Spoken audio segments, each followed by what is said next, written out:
un peu original de mettre introduction à l'astrologie juive. Bon, astronomie, on sait ce que c'est, astrologie, c'est déjà un peu plus original. Bon, d'abord, qu'est-ce que c'est que l'astronomie? Parce que l'astrologie est basée sur l'astronomie, alors qu'on comprenne. Ouais, astro, c'est les astres en grec, et nomos, c'est les lois. Donc l'astronomie, c'est les lois des astres. Donc finalement, les lois des mouvements des astres, et bon, c'est quelque chose qui est finalement scientifique, l'astronomie, puis ça, c'est accepté par tous. C'est une science. Maintenant, il y a l'astrologie. Alors, c'est les astres, comment on dit, mais logos, hein, ça veut dire le discours. Alors là, c'est déjà plus les lois des astres, mais les discours. Ouais. Alors là, comme ça, c'est, en tout cas dans la racine grecque, ouais. C'est vrai que les Grecs, n'étaient pas tellement astrologues, comme on va le voir. Mais en tout cas, le nom qui a été donné comme ça, les discours sur les astres, ça fait un peu blabla comme ça. Ouais, c'est déjà moins scientifique. C'est vrai que c'est pas une science. Alors c'est basé sur l'astronomie qui est une science. Mais là, on ne va pas parler maintenant des mouvements des astres et de ce qui les constitue, etc. Mais on va parler des influences des astres et sur l'homme, que ce soit la collectivité ou que ce soit le particulier. Alors c'est vrai que bon, c'est un défi. C'est un défi de parler d'un truc comme ça. Parce que bon, au niveau scientifique, on évite tourner en dérision parce que ça n'a rien de scientifique, a priori. Et puis au niveau de Torah, tout le monde connaît l'expression En Mazal d'Israël. Et donc, là, on parle d'astrologie, les mazalot, et ça ne fonctionne pas. Donc, que ce soit au niveau scientifique ou au niveau de la Torah, déjà on commence avec un problème. Mais bon, on va essayer de se réhabiliter comme ça. Au fur et à mesure, et puis on va voir que ce qu'on va faire, c'est d'Afka dans le sens de la Torah uniquement. Et au-dessus de l'astrologie, une fois qu'on aura compris un peu ce que c'est, il y a quelque chose de très spécifique dans l'astrologie juive. Alors c'est vrai que c'est mêlé quand on parle d'astrologie, et il y a toutes sortes de choses qui sont communes, mais il y a des choses qu'on trouve chez aucun astrologue, ni de l'Antiquité, ni de maintenant, et qu'on trouve d'Afghan dans l'astrologie trazale. Il y a aussi des sujets comme ça. Et on peut comme ça déjà donner un remède, c'est parce qu'en réalité ça concerne uniquement les juifs et c'est des choses qui ne fonctionnent pas sur les autres peuples. Et tout ça on va le voir comme ça de façon plus précise. Déjà dans la Torah, dans la parashat Vayetze, lorsque Léa va donner le nom à Gad, alors elle nous dit Bagad, va te dire Léa, Bagad, Batikret Shemo Gad. Et qu'est-ce que ça veut dire Gad? Alors nous dit Rachid, c'est quoi Gad? Mazal Tov. C'est le bon Mazal qui est arrivé. Alors on voit que déjà dans la Torah, on parle de Mazal, le bon Mazal. Mazal vient d'arriver, Boraba. Et c'est pas uniquement dans la Torah qu'on voit ça. C'est Birlal, que ce soit dans le Sefer Yetzira, dans le Sefer HaZohar. On parle beaucoup de Mazal, même sur la Ketouba, Bezrat Hashem, Bekarot Tzel Kulam. Besiman Tov, Mazal Tov est marqué, donc on voit que c'est quelque chose qui est yéhoudi, quoi, complètement. Alors bon, il va falloir qu'on comprenne un peu alors ce que c'est que ce En Mazal d'Israël, parce que dans énormément de livres, des Braïtot et surtout le livre de Pnimut HaTorah, on parle de l'influence des planètes, de l'influence des astres, donc on va essayer de comprendre un peu. Et souvent quand on essaie d'aborder un sujet, on voit d'abord ce que dit le Rambam. Et là, alors on est mal parti si on commence par le Rambam. Parce que le Rambam, il a une lettre comme ça au Chachamim de Montpellier, dans laquelle il tire dans tous les sens contre l'astrologie. Alors non seulement il dit que c'est Hevel Avalim, que c'est des shtuyot complètement, mais en plus il dit que c'est un Issur Torah de Léonen, c'est-à-dire quelqu'un qui fait ça, non seulement, et c'est des shtuyot, mais en plus c'est quelque chose qui est complètement interdit. Et puis il met bien en avant le fait que ces sciences-là, on les trouve, ces sciences entre guillemets, on les trouve chez les Chaldéens, chez les Babyloniens, chez les Égyptiens, mais chez les Grecs, que le Rambam estime beaucoup au niveau scientifique, on ne trouve pas d'astrologie. Alors c'est vrai que Ptolémée, il a écrit des livres d'astronomie, aussi un peu d'astrologie, mais c'est très peu. En général, chez les Grecs, il n'y a pas d'astrologie. Bon, c'est des vrais intellos, et ils sont appréciés par le Rambam, et donc le Rambam dit que c'est les shtuyot. Alors bon, qu'est-ce qu'il fait le Rambam maintenant, avec toutes les sougiotes qu'on a dans le chasse, et puis avec tout ce qu'il y a dans le Pnimut HaTorah par rapport à l'astrologie? Le Rambam dit, c'est Dat Yachid. Il y a aussi dans Sanhedrin, par exemple, une déa qui dit qu'il n'y a pas de Mashiach à la fin. Cette déa, elle est complètement poussée. Je veux dire, il peut y avoir toutes sortes d'avis comme ça qui sont cités. Et donc, nous dit le Rambam, tous les avis qu'on va rencontrer ici et là dans le chasse, qui vont nous parler d'astrologie, Bon, bah, c'est des avis, mais au niveau de la halakha, au niveau des bottom line, au niveau de ce qui est finalement, ben, c'est quelque chose qui n'a aucun impact, c'est des bêtises et c'est des interdictions. Ça, c'est l'avis du Rambam, mais qui est repoussé par pratiquement tout le monde. Donc il existe, ouais, mais on va voir que l'avis classique, c'est pas celui du Rambam.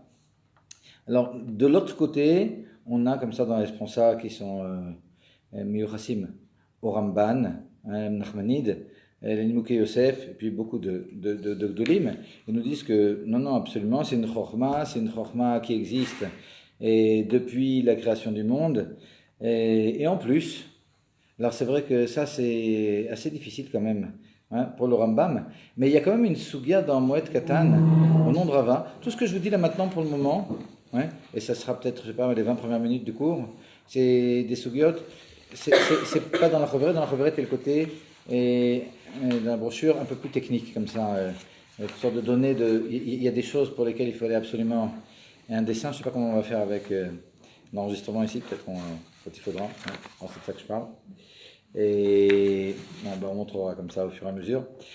Toujours est-il, il y a une sugya dans Mesrat Moed Katan qui nous dit, au nom de Rava, Chaye bane ou mezone, lo besruta telamilta, et là, bemazalat telamilta. Alors qu'est-ce qu'elle nous dit cette sugya? Quand il s'agit de Chaye bane ou mezone, c'est presque toute notre vie. C'est-à-dire la vie, hein, la santé, etc., la progéniture et la parnassa. Quand on prie, en général, on prie pour un de ces trois, ou pour les trois. Hein, ça ne dépend pas du srout, hein, ça ne dépend pas des mérites, ça dépend du mazal. Alors c'est très très fort, on va revenir sur ce que dit ici Rava, parce que c'est très très fort et très très dur. Ouais. Mais il dit ça dépend uniquement du mazal. Alors bon, c'est vrai que c'est quelque chose qui est en béton pour la vie du Ramban, du Nimukei Yosef et de tous les grands. Mais pour le Rambam, c'est un peu dur. Je veux dire, il y a quand même une souga comme ça. Alors bon, le Rambam peut continuer à dire que c'est Dat Yachid. Mais on va voir dans Masret Shabbat que Rabbi Yochanan est de cet avis, que Rav est de cet avis, que Shmuel est de cet avis, que Rabbi Akiva est de cet avis. C'est la plupart des grands acronymes de la première génération. Puis Rabbi Akiva représente toute la Torah Subelpé. Et ils sont de l'avis que le Mazal, il a une influence. Donc, comme je vous dis, hein, le Rambam ici, il est assez repoussé. Ouais, il y a des endroits comme ça où le Rambam est repoussé. On verra aussi comment on arrive au Shulchan Aruch. Toujours est-il, a priori, on voit que c'est quelque chose de purement Yehudi, le lien du Mazal. Et on va commencer avec une sugya. Alors, la sugya, elle est dans Masret Shabbat, Daf Kufnun Vav et Amoud Aleph. Ici, dans la brochure, c'est page 6. Mais bon, pour ceux qui n'ont pas la brochure en main, hein, c'est pas difficile d'ouvrir Masret Shabbat, page 156.1, et puis de trouver cette sugya. Alors on ne va pas étudier la sugya depuis le début. Le début de la sugya, on va l'étudier vers la fin du cours, Bezrat Hashem. Mais on va prendre comme ça, et à partir de l'endroit où il y a beaucoup de trucs soulignés, 3, 4, 5, 6, 7, 8, 9 lignes avant la fin. Itmar, Rabbi Hanina Omer, vous voyez? Comme ça. Alors donc je suis à la 6e page de la brochure, un endroit où il y a marqué Itmar, Rabbi Hanina Omer. On va prendre comme ça une dizaine de minutes et puis on va passer sur ce qui est marqué dans cette sugya. Elle est extrêmement importante, c'est vraiment une sugya de base ici, dans ce qui nous concerne.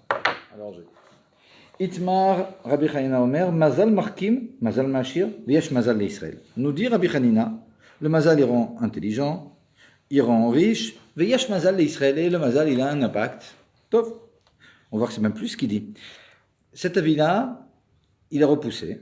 Ouais. On va voir ce que disent la plupart des Amorim et des Tanaïm. Rabbi Yochanan Omer, En Mazal l'Israël. Alors Rabbi Yochanan lui dit En Mazal l'Israël. On connaît bien cette expression, Nachon. Mais le problème, c'est qu'en général, on ne sait pas ce que ça veut dire. C'est ça le grand problème. On va étudier cette sugya, et cette sugya, parce que c'est vraiment la conclusion qu'En Mazal l'Israël ici. On va voir qu'En Mazal l'Israël, on n'a vraiment pas compris si on n'a pas étudié cette sugya. Hein. C'est presque le contraire de En Mazal l'Israël, ce qu'elle veut dire. Hein, l'expression. Alors voyons la sugya comme ça jusqu'au bout, ça va me prendre 5-10 minutes, hein, et on va conclure sur ce que signifie En Mazal l'Israël, et on va pouvoir avancer. Rabbi Yochanan Amar, En Mazal l'Israël, Ve'azda Rabbi Yochanan l'étamé, puis Rabbi Yochanan il est consistant avec ses dires. D'Amar Rabbi Yochanan, parce que Rabbi Yochanan a dit dans un autre endroit, Minayn Shen Mazal l'Israël, d'où on sait qu'il n'y a pas de Mazal pour Israël. Et là il nous rapporte un pasuk de Yirmia, qui nous dit, comme ça dit Akadosh Baruch Hu, n'apprenez pas des voies des goïms. des signes du ciel n'ayez crainte. Qui goïm et ouais, les goïms ils peuvent avoir crainte de ça, mais pas vous. Drôle. On continue. Em yechatou velo Israël nous dit ici la Gemara. Donc ça c'est ce que nous dit Rabbi Yochanan. En mazal Israël. Alors c'est vrai que ça existe. Ouais, qu'il y a des impacts. Il y a un passage dans Jérémie, mais Jérémie nous dit sachez que c'est pas pour vous, c'est pour les goïms, mais pour Israël, il n'y a pas d'impact. A priori, il n'y a pas d'impact. C'est pas tout à fait exact. Ouais, ce que j'explique maintenant, c'est quand on étudie par Rashi, l'impression qu'on a, on va voir que c'est un peu plus profond que ça. Vaf Rav Samar en Mazal Israël. Rav aussi, Rav donc c'est un des Amoraïm aussi, comme ça du début de l'époque des Amoraïm, lui aussi pense que en Mazal Israël. Damarav Yehuda Marav, Minain Chen Mazal Israël. Rav Yehuda dit en son nom, d'où est-ce que l'on sait qu'il n'y a pas de Mazal? Chez les Mar Vayotse ou Torah Chutza. Alors il s'agit ici d'un passage dans Parashat Lech Lecha, où Akadosh Baruch Hu, il fait sortir Abraham dehors, alors tout le monde connaît, puis il le montre le firmament. Amar Abraham lifnei Akadosh Baruch Hu, Ribono shel olam, ben beti yoresh oti. Abraham vient demande à Akadosh Baruch Hu, il n'avait pas d'enfant. Et dis-moi, c'est mon serviteur qui va hériter de mes biens? Amar lolav, Akadosh Baruch Hu lui dit non, pas du tout. Qui m'asher yetze mecha, c'est lui qui va sortir de tes entrailles. Donc, il était déjà assez âgé, Abraham est venu à l'époque. Amar lefanav, Ribono shel olam, nistakalti b'tistagnenut sheli. Lui dit Abraham Avinu, dit à Abraham Avinu, mais j'ai vu dans l'astrologie, la c'est l'astrologie, et puis j'ai vu que je ne peux pas avoir d'enfant. Amarletse mitstagninut shelcha, Kadosh Baruch Hu lui dit sors de ton astrologie. Chez En Mazal Israël, parce que pour l'homme Israël, alors bon, Abraham Avinu, c'est vrai qu'Israël c'est Yaakov, c'est le petit-fils, mais Abraham Avinu, il est quand même considéré ici comme un des Bnei Israël, Kaviachol, ouais, au niveau de la Nefesh Elokit en tout cas. Maïdatir, alors lui dit à Kadosh Baruch Hu, pourquoi tu crois que tu peux pas avoir d'enfant? Ouais, c'est quoi ton inyan?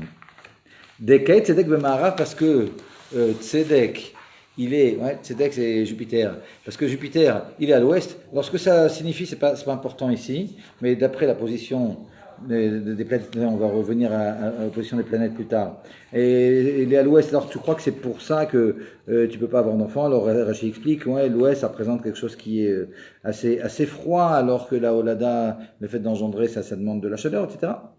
Alors je lui dis, Madrena, c'est aucun problème, je prends Jupiter, je le mets à l'est, et puis pour avoir des enfants.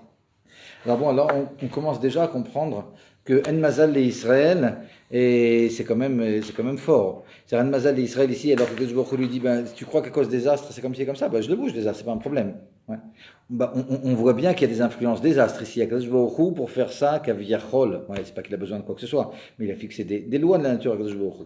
Ouais. Les lois de la Naga. Et donc, Baruch Hu lui dit, ben, je peux bouger ces choses-là. Ouais. Donc, il y a quand même une influence des astres, ouais, dans ce En Mazal Israël. Veinu dirtiv, Meir Mimizrach, Tzedek, Krou Raglo. Alors on nous rapporte un passage comme ça pour étayer ce qui vient d'être dit. On va revenir un petit peu en arrière pour voir ce que nous dit Rashi sur En Mazal Israël, parce que c'est vrai qu'au vu de ce qu'on vient de lire, c'est un peu original quand même. Et si vous regardez comme ça dans la page précédente, donc page 6, l'avant-dernière ligne de Rashi, En Mazal Israël, nous dit Rashi, Dal yedet tfila vesrut mishtane mazalo letova. Oh, parce que d'après la tfila, d'après la prière et les mérites, eh bien le mazal, il peut se changer en bien. Oh, alors là, déjà, on comprend complètement différemment. C'est-à-dire, quand on dit En Mazal les Israël, ça ne veut pas dire qu'il n'y a pas d'influence des astres. C'est pas ça le pshat d'En Mazal Israël. Ça veut dire que c'est pas irréversible. C'est-à-dire que c'est pas un maktoub. C'est pas un truc comme ça, tac, qui nous est collé et puis duquel on ne peut pas sortir. Ouais. Il y a des influences, on voit bien qu'il y a des influences. Ici, il y avait des astres comme ça qui faisaient qu'Abraham Avinu ne pouvait pas enfanter. Mais Akadosh Baruch Hu lui dit, c'est pas un problème, je peux changer ça. Ouais. Mais il faut quand même pouvoir changer. Ouais. Et vous êtes avec moi, ouais. Donc vous voyez qu'il y a une yann. Plus que ça, avant de continuer la Sugia, regardez Tosfot comme ça ici en haut à gauche. Ouais. Tosfot, il nous rapporte la chose suivante. Vous voyez le deuxième Tosfot comme ça en haut à gauche, ouais. Et il y a un truc comme ça avec beaucoup de lignes soulignées. Il y a marqué En Mazal Israël. Ouais, c'est Tosfot. Ve'adam Rava Beshile Moed Katan. Est-ce que dit Rava à la fin de Moed Katan, du traité Moed Katan, Banechayum Zonelav Vesrutat Alia Milta Ala Bemazaliat Talamilta. Est-ce que nous dit Rava que les enfants, la vie et la parnassa, ça dépend pas du srout, ça dépend pas du mérite, ça dépend du mazal. Mikol makom el yedei srout gadol mishtane. Malgré tout, avec un grand mérite, même ça on peut le changer. On va revenir là-dessus aussi, mais déjà on voit qu'il y a deux choses. D'abord, on peut tout changer. Donc c'est ça le mazal d'Israël. Hein. Et il y a des choses pour lesquelles le mazal il a un impact beaucoup plus grand, sur lesquelles il est dit que ça dépend pas du truc, ça dépend du mazal. Et c'est les choses principales de la vie finalement. Hein. C'est notre vie, donc la santé, c'est la progéniture et c'est la parnassa. Mais même ces choses-là qui sont des choses de base, qui sont très très influencées par le mazal, avec des grands struyot, on peut les changer. Ok? Ça veut dire le nombre d'enfants, disons, si on peut enfanter, ça dépend du mazal. Il faut tout calculer alors, c'est trop difficile. C'est-à-dire quoi, faut tout calculer? Ça veut dire qu'un parent, il va dire moi je veux faire que mon fils il va naître en septembre, ou mon fils il va naître en janvier. Non, toi tu dois être tamim. Ouais. On va voir par la suite dans quelle mesure on doit rentrer dans ces ninim-là. Le fait qu'Akadosh Baruch Hu, il fasse ce qu'il fait par le biais des mazalot, ça ne veut pas dire que toi tu es obligé de rentrer ta tête là-dedans et puis de prendre ça en compte. Toi tu fais ta vie. Ouais. Il y a tamim tiei machem lokecha, on va voir dans le Shulchan Aruch. Est-ce qu'on doit maintenant rentrer dans ces considérations? Non. Pour le moment, c'est informatif. Si on te dit, ouais, bah sache que les arts, il y a des influences, etc. Dans quelle mesure tu dois rentrer ta tête là-dedans? Ça, on ne t'a pas demandé ton avis, tu fais ta vie et tu sais que ça existe. Ouais. Mais c'est important de savoir aussi. On va voir pourquoi c'est important. On va voir finalement ce qu'on a à faire de tout ça. Ouais. C'est encore un point. Pour le moment, on est en train ouais, je veux dire, il y a une certaine progression. Puis après, on va rentrer dans beaucoup de choses techniques aussi. Ouais. Mais déjà, on veut savoir un peu ici quelles sont les règles du jeu. Est-ce que ça existe? Est-ce que ça n'existe pas? Est-ce qu'il y a des influences? Après, qu'est-ce qu'on fait de tout ça? Ouais. Et puis bon, on va avancer. Mais pour le moment, on n'est pas en train de te demander si ton avis, tu fais ta vie, tu fais ce qu'Axbourg te demande. Et si c'est pas dans les as de trucs, il y a un Shulchan Aruch, et tu as un père qui s'appelle Chacham, et puis tu lui demandes de quoi faire, et tu lui dis. Ok, on continue. Et Shmuel Namien Mazal d'Israël. Et Shmuel aussi, il est de la vie. Alors Shmuel, c'était un grand astronome. Et lui aussi, il est de la vie comme Mazal d'Israël. Alors, c'est quoi l'histoire maintenant avec Shmuel? Des Shmuel ve Ablet, Avou Yadve. Alors, c'est qui Ablet? Alors, Ablet, nous dit Rashi, ben, c'est un astronome chaldéen. Ok, donc c'était un goy, un grand chacham d'astrologie, puis c'était un ami de Shmuel. Alors, les deux, comme ça, ils étaient assis. Et puis il y avait des personnes qui passaient comme ça, ils allaient à l'étang, hein, des types qui coupent des joncs. Amarle Ablet le Shmuel, Haï Gavra Azil Veloate. Il lui a montré un des types, il lui dit, tu vois celui-là là-bas, il va partir, il va pas revenir. Tarik le Chivia Vemaït. Il y a un serpent qui va le piquer et il va mourir. Amarle Shmuel, Shmuel lui dit, Ibar Israëlou Azil Veloate. Shmuel lui dit, si c'est un juif, il reviendra. Ouais. Alors est-ce que ça veut dire il reviendra ou bien il est possible qu'il revienne? Ouais. Les deux sont possibles. Toujours est-il, d'après Shmuel, non, si c'est un goy, tu as peut-être raison, ouais, mais si c'est un juif, non, ça marche pas ton truc. Alors qu'ils étaient encore assis, ben, ils reviennent tous, y compris celui-là. Alors Ablet, il est complètement, il comprend pas ce qui se passe, il se lève, comme Ablet, Shadiel est étonné, il enlève le sac qu'il y avait sur le dos du type en question. Et il sort de là-bas de son sac un serpent qui était coupé en deux. C'est-à-dire quand il a coupé des joncs, il a coupé aussi un serpent, il s'était même pas aperçu, il était dans son sac avec les joncs.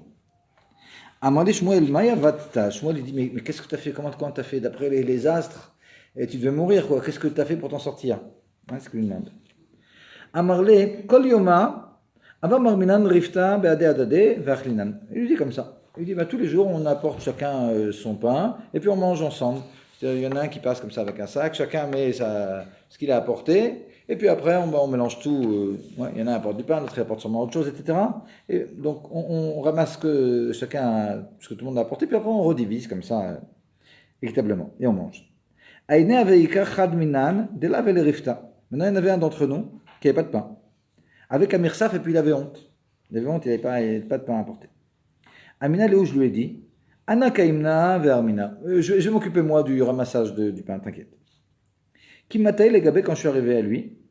Shavai nafshae keman de shaklemine. J'ai fait comme si je recevais de lui. Qui rit des l'olersif comme pour ne pas qu'il ait honte. Vous pensez que c'est une bonne chose? C'est sympa, Nachon? C'est une belle mitzvah. Non, mais vous ne pensez pas qu'il a volé les autres aussi en faisant ça? Parce que bon.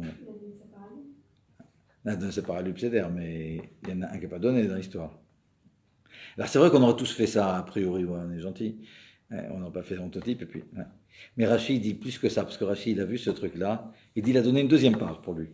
C'est-à-dire, il en avait en plus, ouais, lui comme ça, ouais, Pour pas qu'on se dise 2 minutes, pour pas qu'on se pose cette question, c'est-à-dire non seulement évidemment il a fait ça en douce et puis personne ne s'est aperçu, ouais, mais c'est plus que ça, je veux dire, il n'a pas blasé les autres, ouais, il a payé pour lui, quoi. C'est pas qu'il a fait rentrer dans le bus comme ça, tac. Non, c'est important. Amarle mitzvah vatta, la fois que Shmuel Vedarash, il lui dit, tu as fait une grande mitzvah. Et Shmuel, il est sorti et puis il a fait une dracha de ça. Ou tzedaka tatzil mimavet, il lui sort le pasouk de Michelet, tzedaka tatzil mimavet. Velo mimita meshuna et la mimita atzma. Et la tzedaka, c'est pas qu'elle va nous sauver d'un type de mort. C'est-à-dire le type, au lieu de mourir bizarrement, il va mourir normalement au moment où c'est décrété. Non, non, non. De la mort même, ouais, il peut être complètement sauvé. Ouais. Donc ici aussi, ouais, ça renforce. Ici, Shmuel, il est apporté comme quelqu'un comme un des Amorim qui vient de Mazal d'Israël. Ouais. Mais si on retient que ça, on se dit, bah, donc les astres, c'est bidon. On voit que c'est pas bidon du tout, les astres. Hein, parce que quand même, Ablet, qui était astrologue et goy, bah, il avait bien vu quand même. Hein. Mais il y a le srout des mitzvot. Donc, en passant dans cette souga dans laquelle on nous dit plusieurs reprises comme ça que En Mazal d'Israël, au contraire, on comprend, enfin quoi en contraire. C'est le En Mazal d'Israël comme nous a dit Rashi, que le Mazal, c'est pas un verdict comme ça. Hein, qui est irréversible, mais c'est quelque chose qu'on peut changer. Mais on comprend en passant qu'il y a une influence des astres. C'est-à-dire ok. Le dernier Mikré, non, l'avant-dernier, il y a encore deux Mikrim. On va le voir, c'est parce que c'est classique, tout le monde connaît l'histoire. Hein, quoi, sur Chachamenu, on a tout ça appris quand on était petit ou quand on était grand. Et Oumé de Rabbi Akiva, Nami, en Mazal Israël. Et de Rabbi Akiva aussi, on apprend qu'en Mazal Israël. Comment on apprend ça? De Rabbi Akiva, Aviale Barta, il avait une fille. Amrele Kaldae, les Chaldéens, donc quand on dit les Chaldéens dans la Gemara, c'est les astrologues. Les Chaldéens lui disaient Aouyoma daile le beganana tarik la rivière vimita. Les Chaldéens lui disaient le jour où ta fille va se marier, ben, il y a un serpent qui va la piquer et elle va mourir. Ouais. Et c'est intéressant parce que Rabbi Akiva, il n'a jamais dit ça à sa fille. Ouais, vous allez me dire pourquoi, d'après vous. C'est pas marqué ce que je vous dis. Pardon? Il la protège. La protège de quoi? Ben, ça va l'angoisser. Oui, mais pas un guide de Pardon? Ça peut? Ça peut Ouais, toujours changer, c'est-à-dire, mais si quelqu'un, enfin, l'eau nous, il dit le jour, ça peut changer, mais tu la mets pas en garde. Vous voulez pas l'inquiéter, quoi.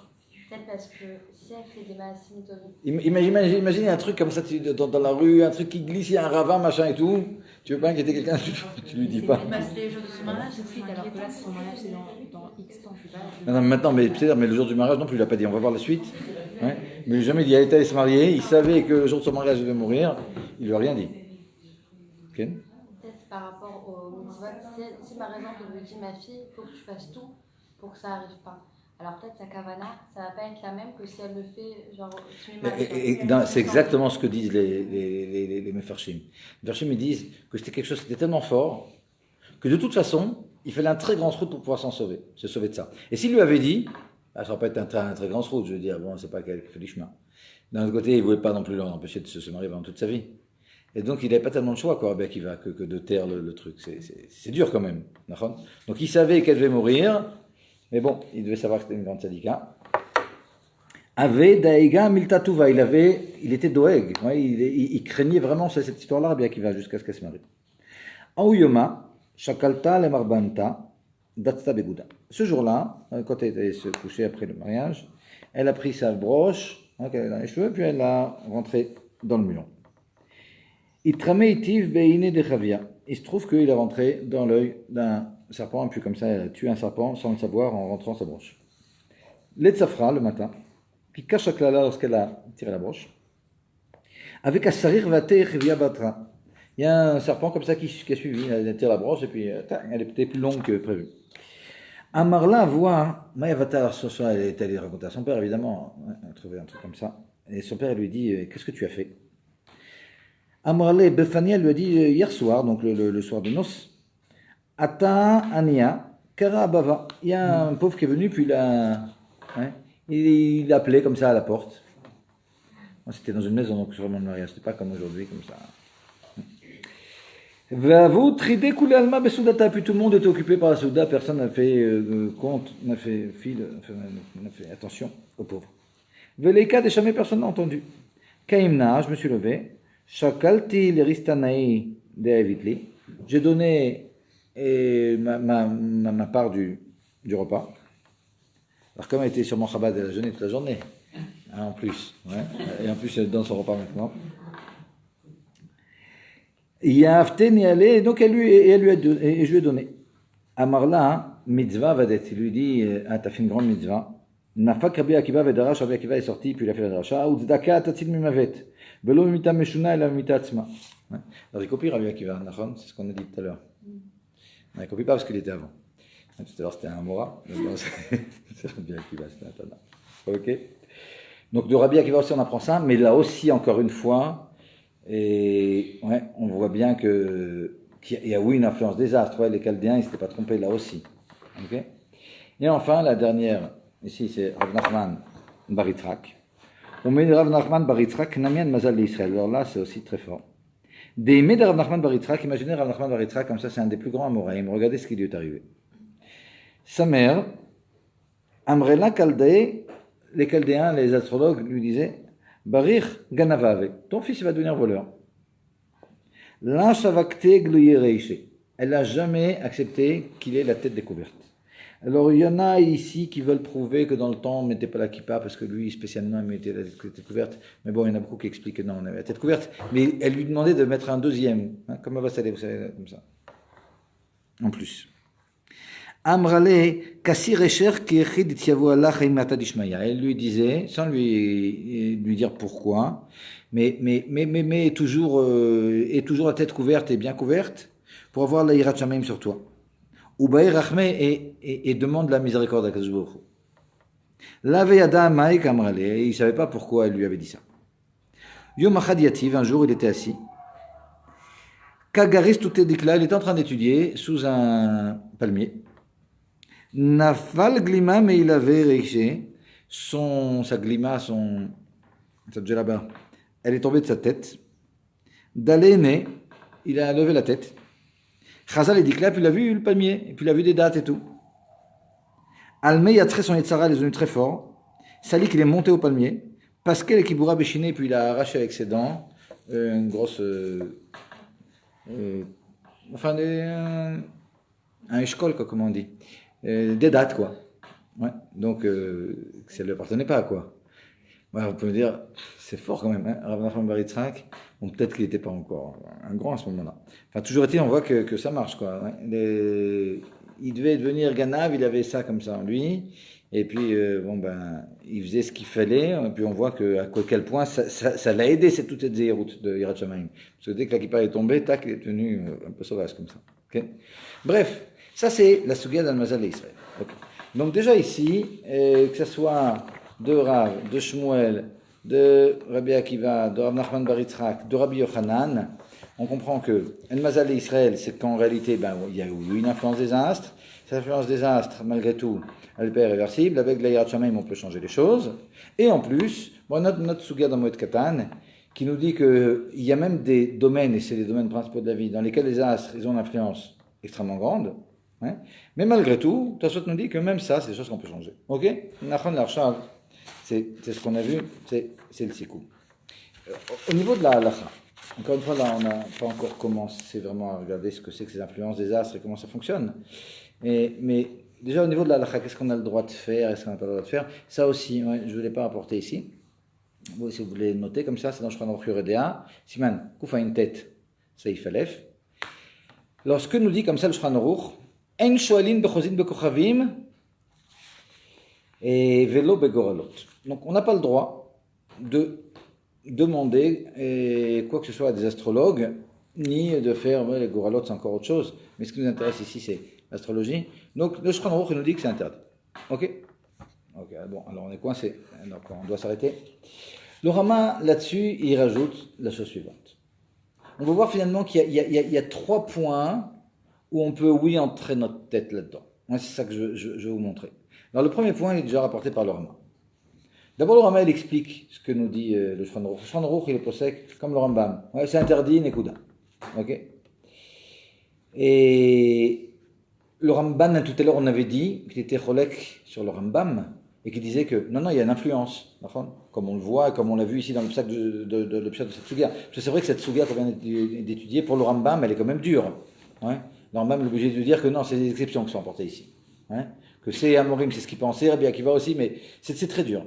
Agav, vous savez, et le Rambam, par exemple, il dit qu'il n'y a pas de Shindalet. Ouais, il n'y a pas de Jnoun. Et comme on dit chez nous.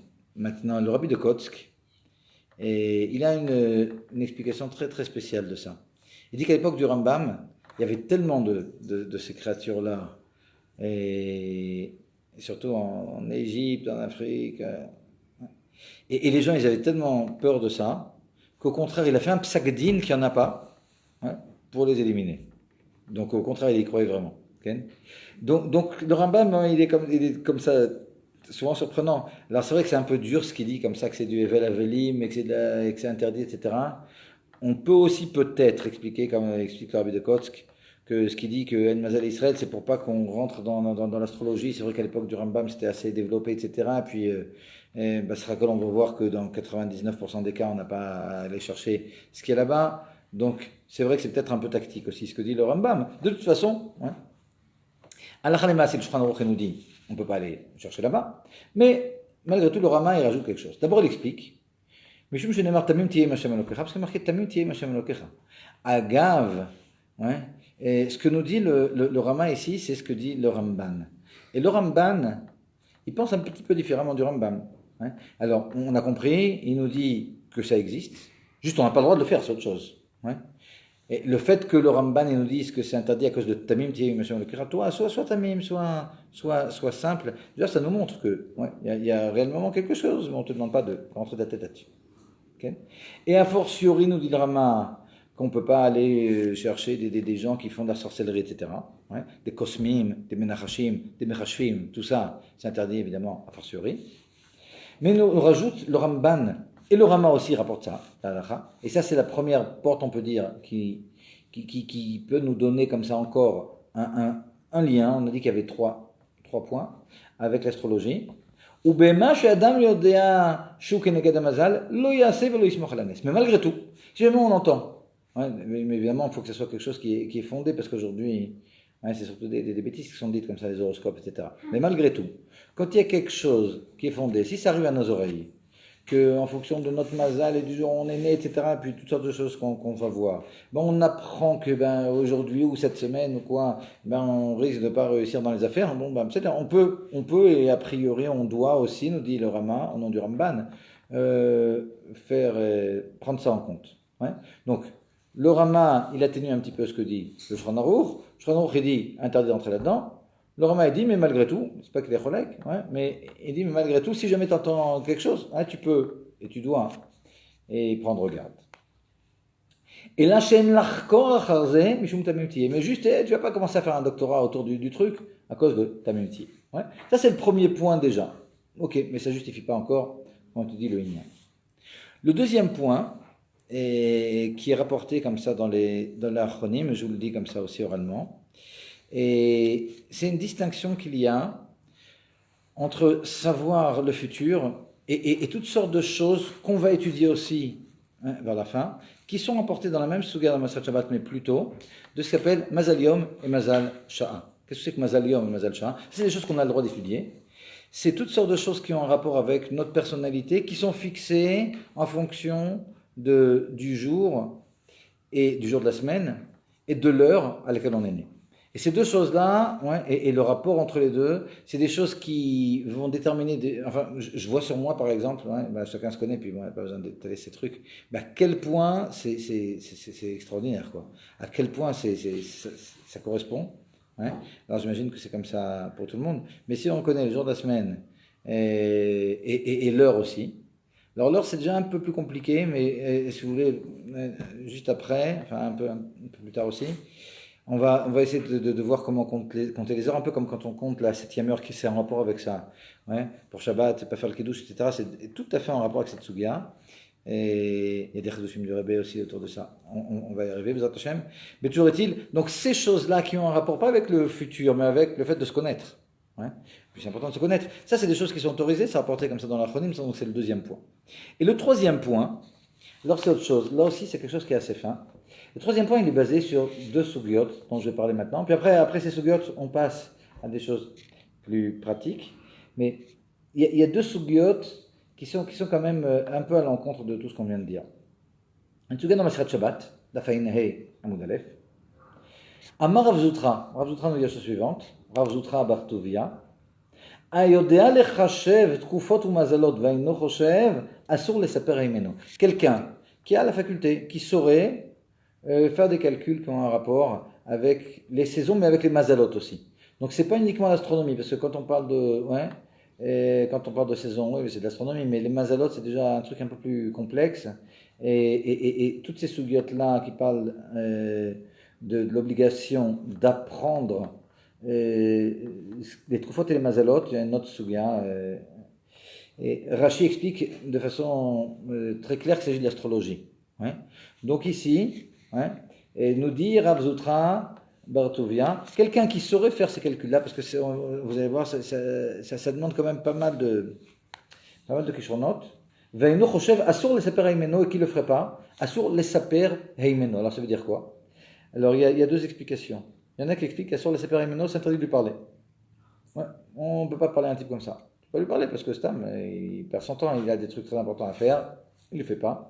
Mais il y a un autre avis qui dit asur les saper heimeno, si c'est un rave, c'est interdit de le citer.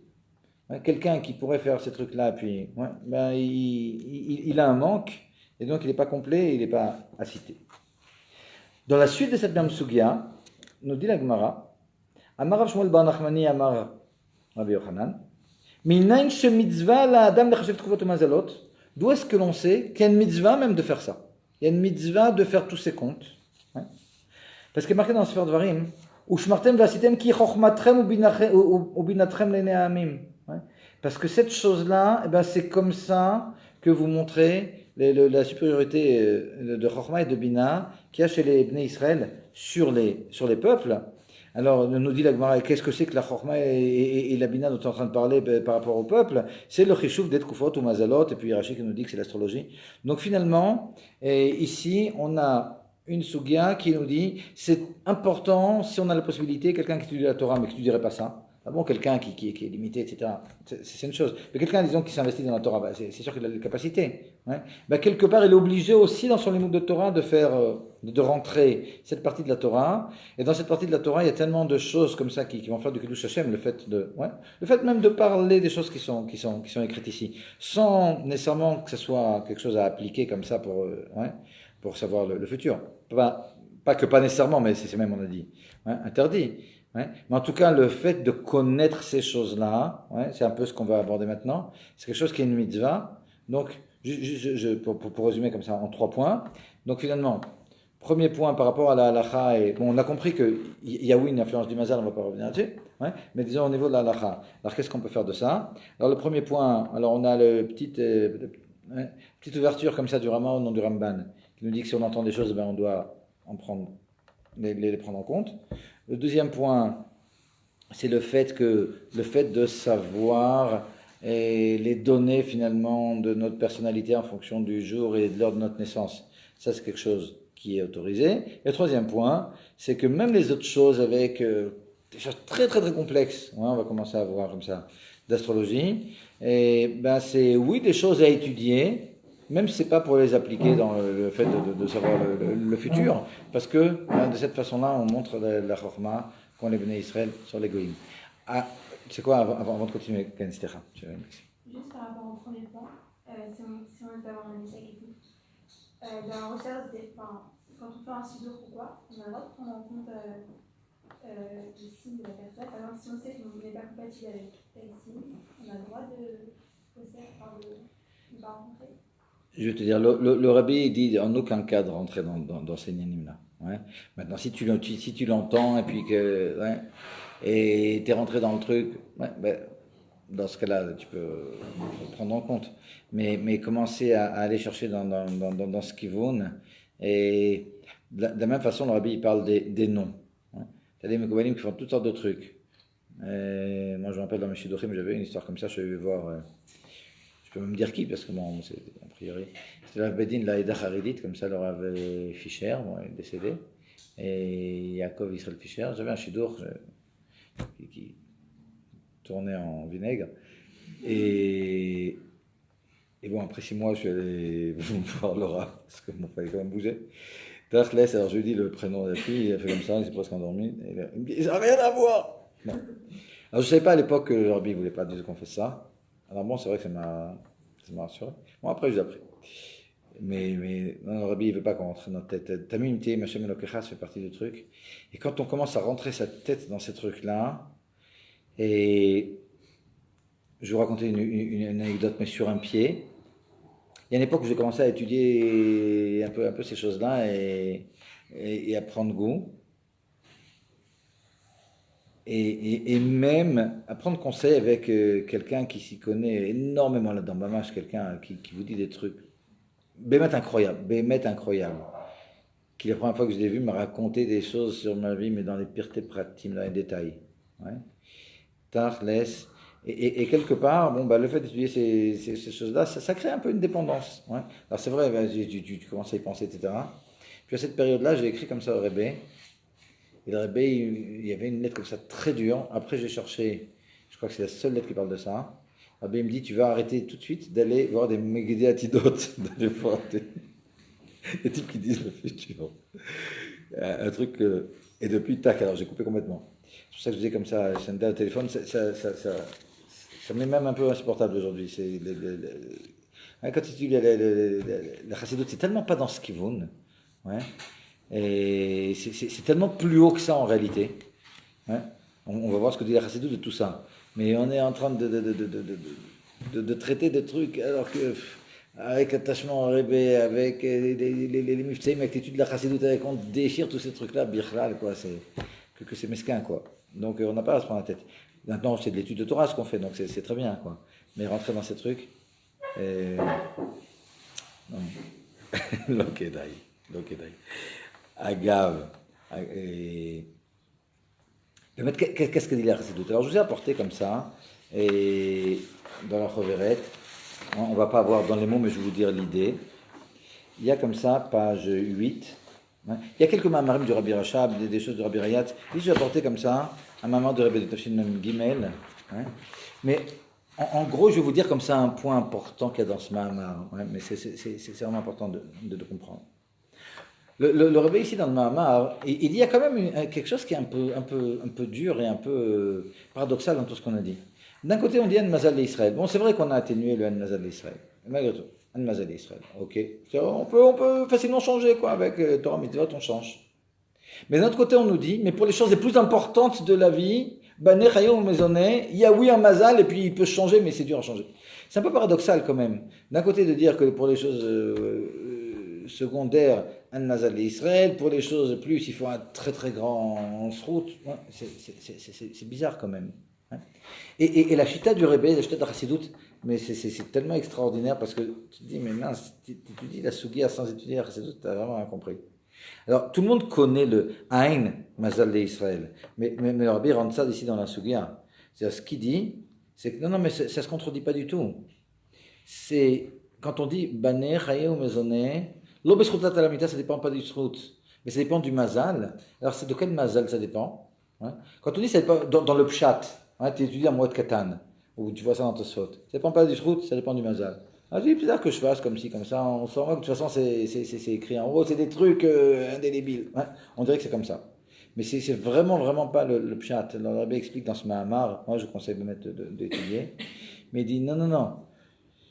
Aïn Mazal d'Israël, et puis le fait que Bané, Chaye ou Maisonné, ça dépend du Mazal, c'est la même chose. Aïn Mazal d'Israël. C'est ça, un Mazal d'Israël. C'est que le Haïn, c'est le Mazal d'Israël. C'est-à-dire que, il y a pour les Goïm.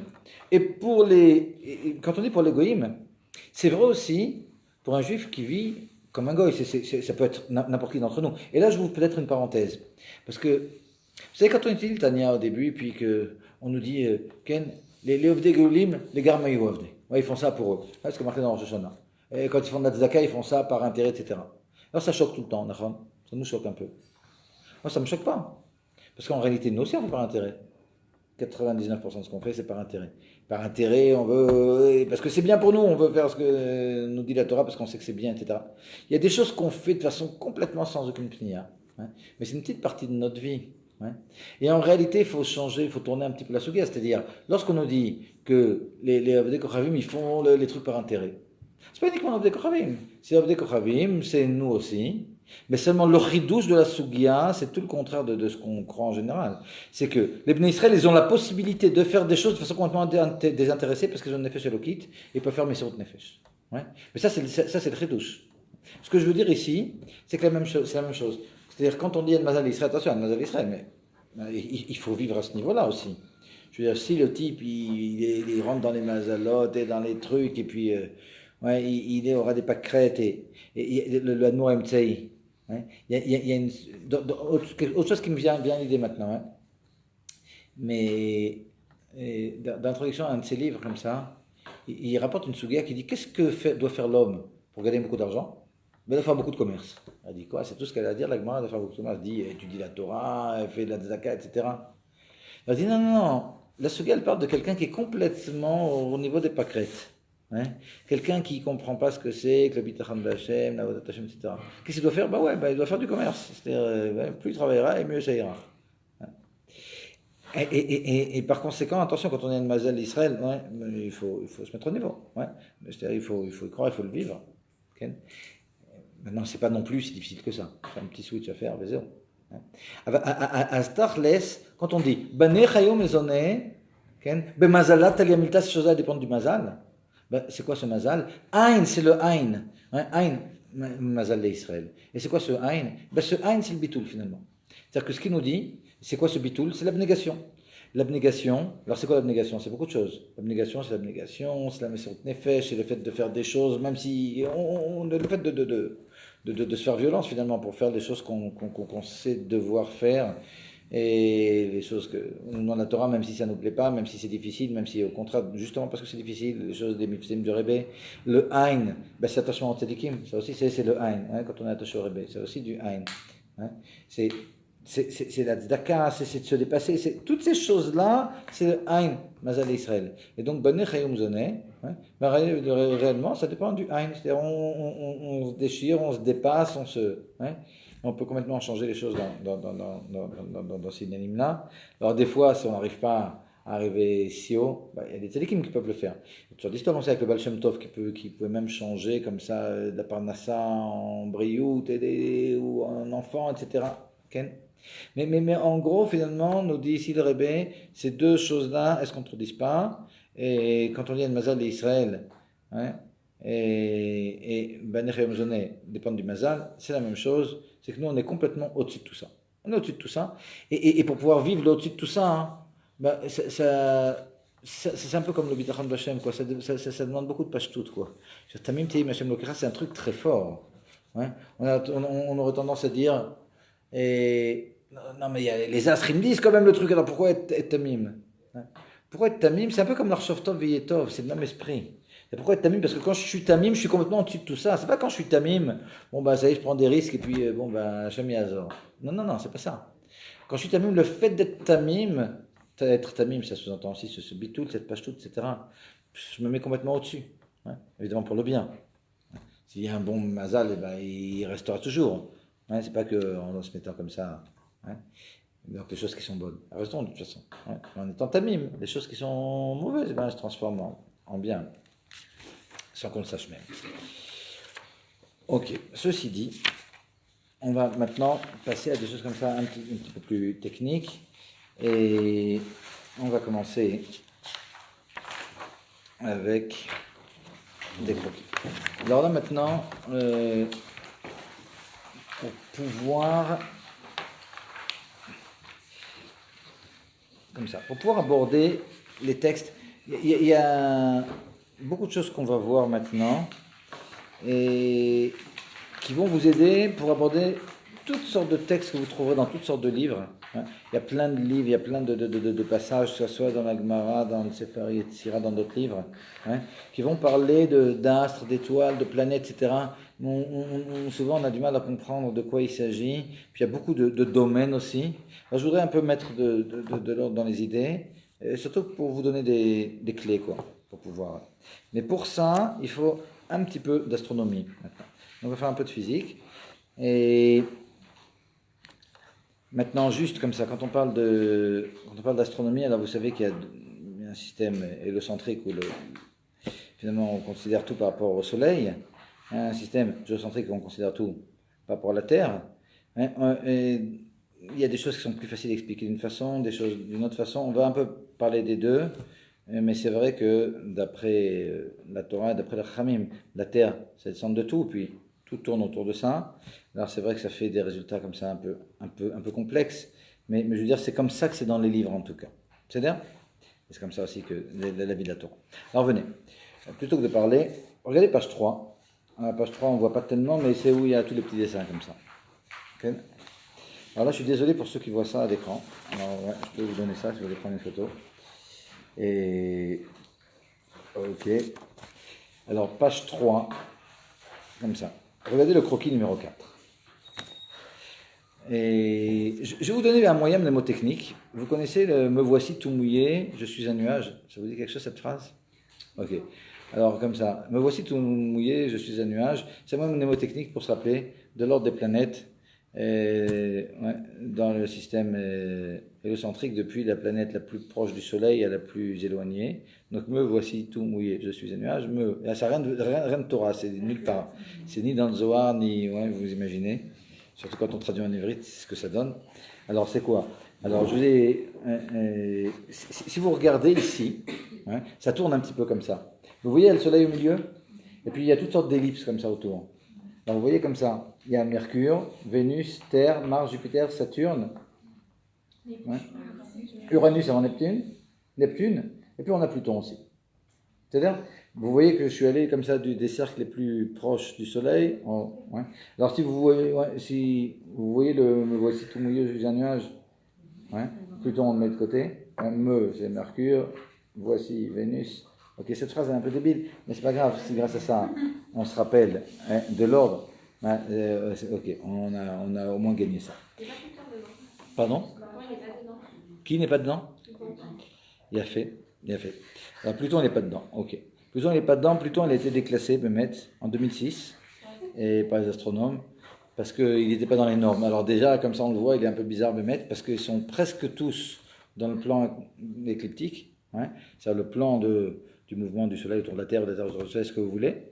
Presque toutes les planètes sont dans ce plan-là. Pluton, elle a comme ça un angle comme ça qui est assez grand, et puis en plus, c'est une planète qui ressemble plus aux petites planètes. Quand on dépasse Mars, ça va commencer à être comme ça, Jupiter, Saturne, tout ça, c'est des trucs qui sont gazeux, il y a des gaz, il y a des glaces, alors que les planètes les plus proches sont telluriques. Pluton, elle n'a rien à voir avec les toutes petites, et puis elle est en plus faite de roches et pas de gaz comme celles qui sont avant, et puis en plus elle a une orbite, c'est très bizarre. Bref, elle a été, on a mis un coup de pied dedans, et donc elle est sortie. Mais c'est même pas ça ce qui nous intéresse, parce que ça c'est un truc d'astronome Goïm, mais peut-être avant ça, moi je vais en déclasser deux autres, Uranus et Neptune, parce qu'en réalité, chez Chazal, Uranus et Neptune, ils n'existent pas.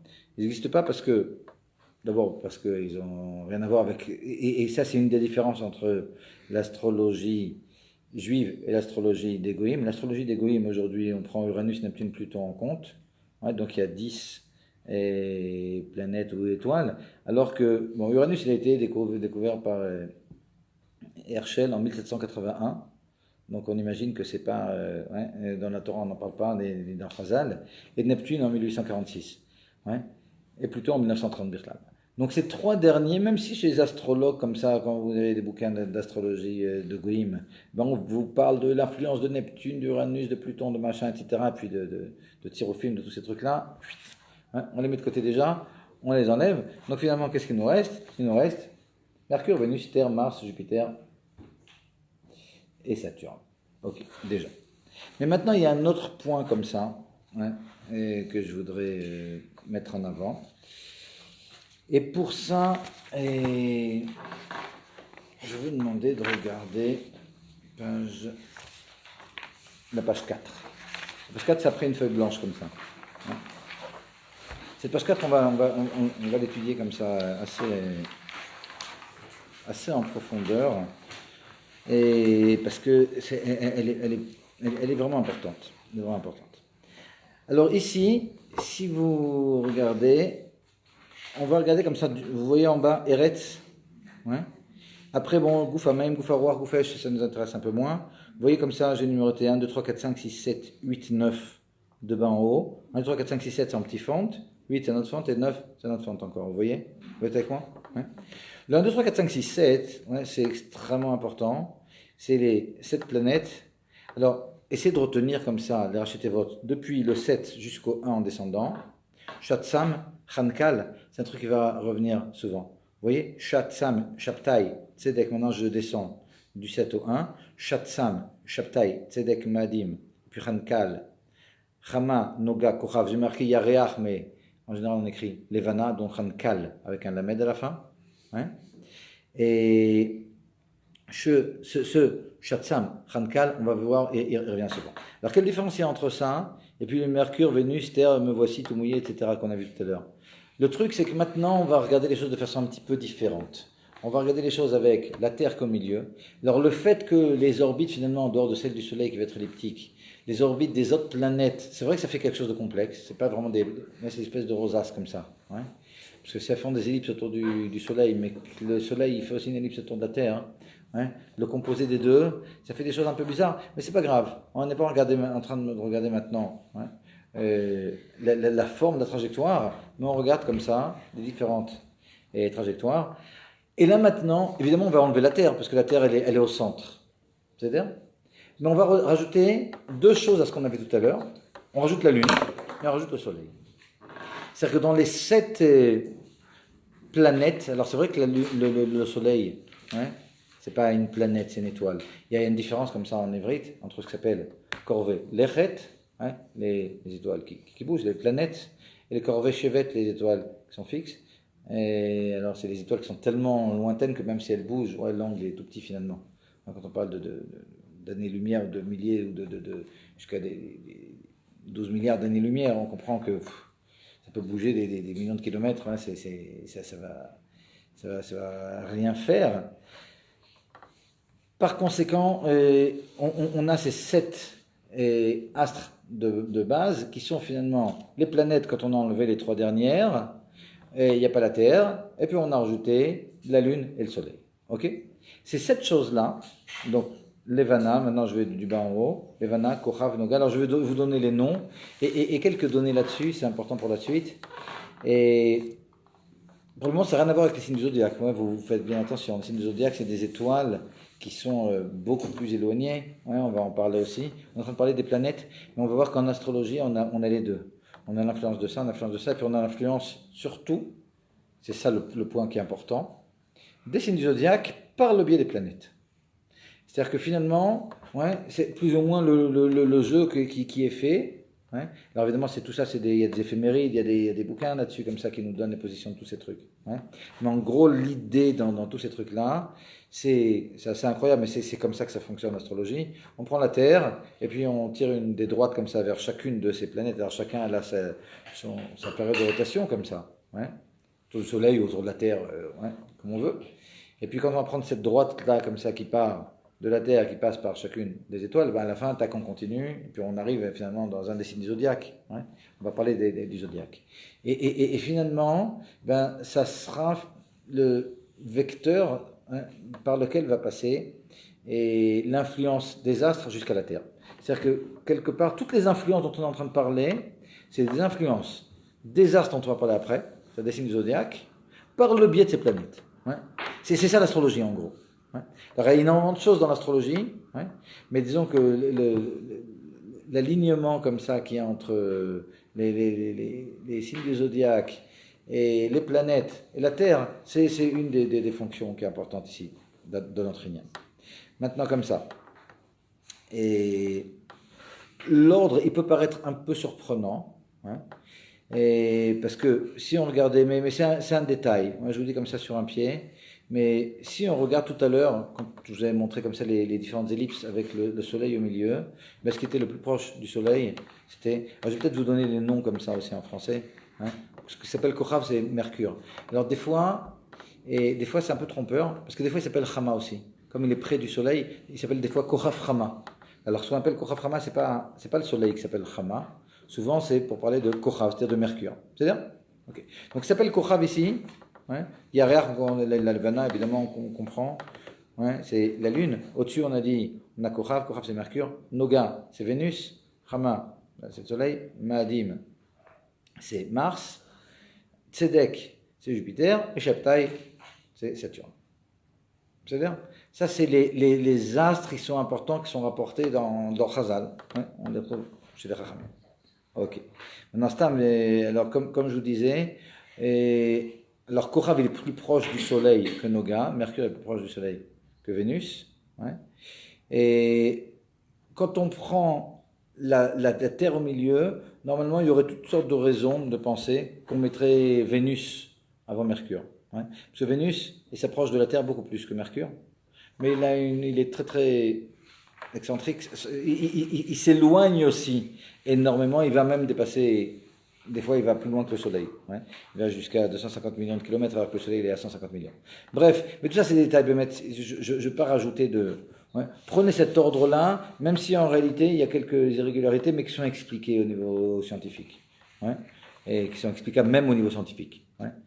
Et le fait que Kochav il est avant Noga par exemple, ou le fait que Mars, ouais, il est après Chama, alors que il est plus proche du Soleil, ouais, Mars, plus proche de nous que le Soleil. Malgré tout, ouais, l'autre cercle Tragesh, c'est cette chose-là ici. C'est les 7 planètes de base. Maintenant, qu'est-ce qu'il y a derrière ces planètes? Et c'est ça qui est important ici. Alors, pour comprendre le Inyan, prenez ce qu'il y a page 2. Alors, j'ai pas mal cherché pour avoir une photo comme ça. Hein, et parce qu'elle est très très très claire cette photo. Okay, enfin, sur ce dessin. Alors, qu'est-ce qu'on a ici? Alors, regardez. Je vais essayer de vous expliquer ça, hein,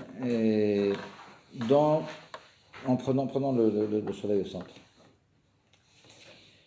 Il y a dans le ciel énormément d'étoiles. Quand on parle des signes du zodiaque, hein, il ne s'agit pas de toutes les étoiles qu'il y a dans le ciel. Il s'agit uniquement des étoiles qui sont dans le plan écliptique. C'est-à-dire dans le plan, hein, si je prends maintenant le soleil qui est ici, et la Terre qui tourne autour du soleil, hein, bah ça définit, c'est une ellipse qui définit un plan. Hein. Bah si je continue ce plan, bah, au fond, dans le rakia, il y a des étoiles qui sont sur ce plan-là, il y a des étoiles qui sont au-dessus, des étoiles qui sont en dessous, il y en a partout. Ouais. Mais disons que un peu au-dessus, un peu en dessous, comme ça il y a une espèce de longue tabaat comme ça, hein, mais qui est sur le plan de l'écliptique, et c'est là-bas qu'il y a les signes du zodiaque. C'est-à-dire quand on parle du zodiaque finalement, il s'agit uniquement des étoiles, hein, qui sont derrière la trajectoire du soleil par rapport à la Terre. Vous êtes avec moi? Ouais. Alors on peut parler de la trajectoire, vu à nos yeux, cette trajectoire du soleil par rapport à la Terre, hein, alors que là, je veux vous parler de la Terre qui tourne autour du Soleil, mais évidemment, ouais, les deux ils vont ensemble. En d'autres termes, quand on dit, si vous regardez par exemple ce dessin, ouais, alors vous avez ici un dessin d'une ellipse, alors c'est ce que vous avez au centre, vous avez le Soleil, ouais, vous avez la Terre qui est en train de tourner autour du Soleil.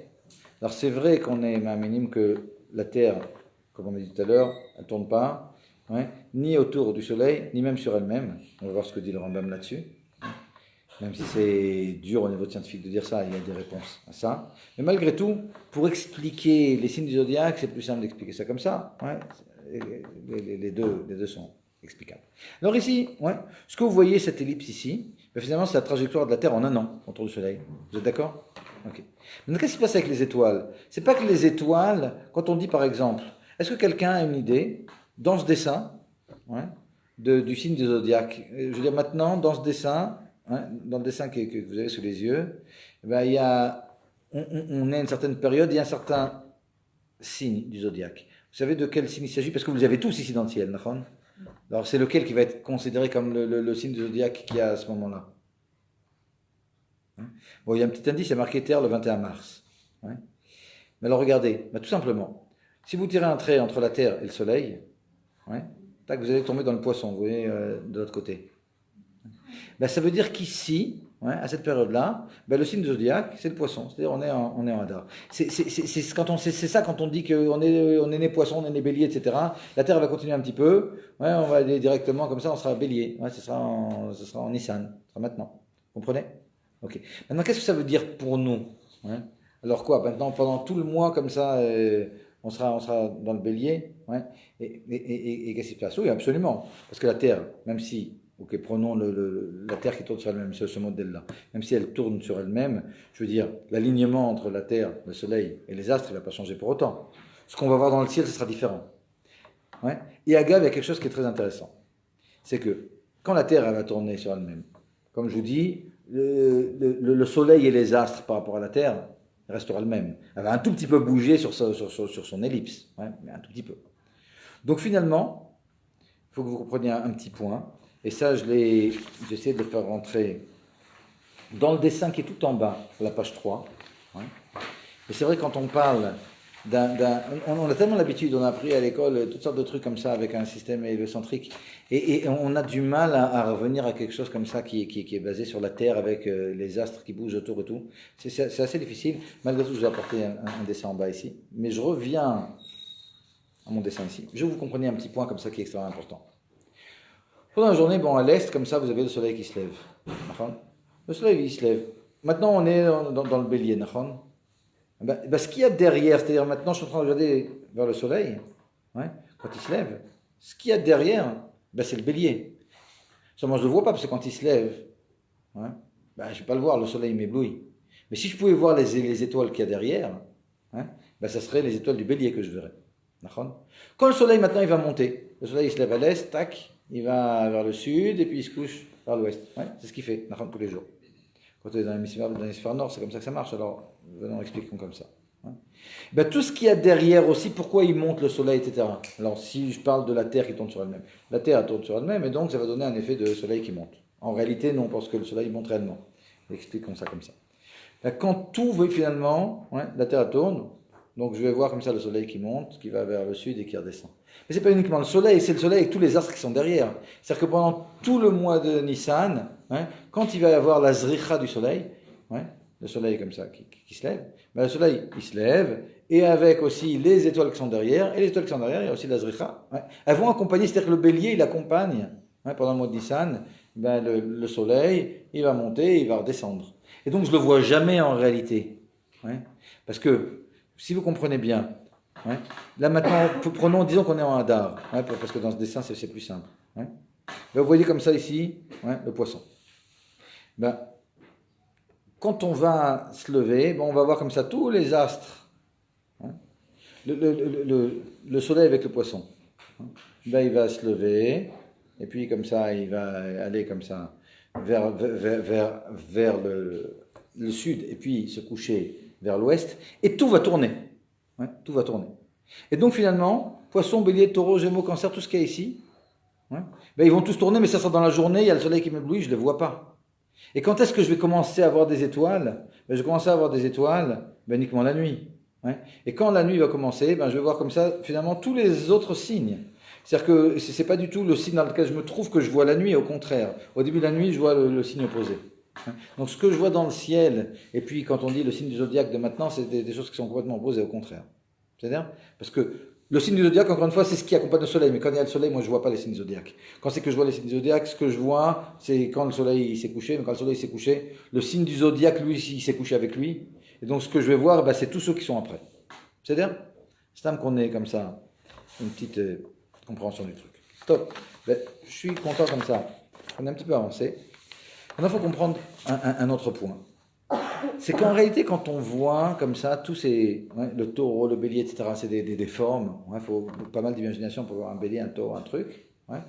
C'est des formes qui sont composées d'étoiles. Mais les étoiles, en réalité, elles ne sont pas du tout sur le même plan. Il y en a une qui peut être à 4 ou 5 années-lumière. Il y en a une qui peut être à 150 années-lumière. Il y en a une qui peut être à 1 milliard d'années-lumière derrière. Ouais. Si on peut avoir dans la même constellation du zodiaque un dessin, mais finalement, ce qui est important, c'est que pour nous, on voit le firmament comme étant un plan. On ne voit pas ça comme ça, on ne voit pas la profondeur. Par conséquent, on a des dessins, mais c'est des dessins qui sont super imaginaires en réalité. Ouais. Mais malgré tout, ouais, ben ces choses-là, elles ont une influence. Donc on comprend que c'est quelque chose qui est shmémi, c'est le cas de le dire, ouais, mais qui n'a rien à voir avec une influence physique. La preuve que ça n'a rien à voir avec une influence physique, je vais vous dire pourquoi ça n'a rien à voir. Parce que vous savez que la lumière, elle vient à la vitesse de la lumière, d'accord? Ok. Maintenant, si on prend le soleil qui a 150 millions de kilomètres, la vitesse de la lumière c'est 300 000 km par seconde. Là, si on fait le calcul, il faut 8 minutes pour que la lumière du soleil elle arrive à nous. Ok. Mais après le soleil, l'étoile la plus proche, elle est à 4,2 années-lumière. C'est-à-dire que l'étoile la plus proche, hein, il faut, à la lumière, un photon maintenant qui va sortir de l'étoile la plus proche, Proxima du Centaure, il faudra plus de 4 années pour arriver jusqu'à nous. Donc en réalité, si ça marchait d'après les lois de la physique, ben les influences, ouais, on pourrait attendre longtemps. Surtout pour les étoiles qui sont à des milliards d'années-lumière, ouais, ben faut attendre pour qu'il y ait une influence. Donc on comprend que ce n'est pas une influence physique, parce qu'au niveau de la physique, à 300 000 km par seconde, ouais, c'est comme si on allait à pied, comme ça. Et c'est tellement loin qu'on comprend que c'est quelque chose de rouhani qui est miyadi, toutes ces influences, ouais, qui fonctionnent comme ça par le biais des... Ok. C'est important de comprendre ça.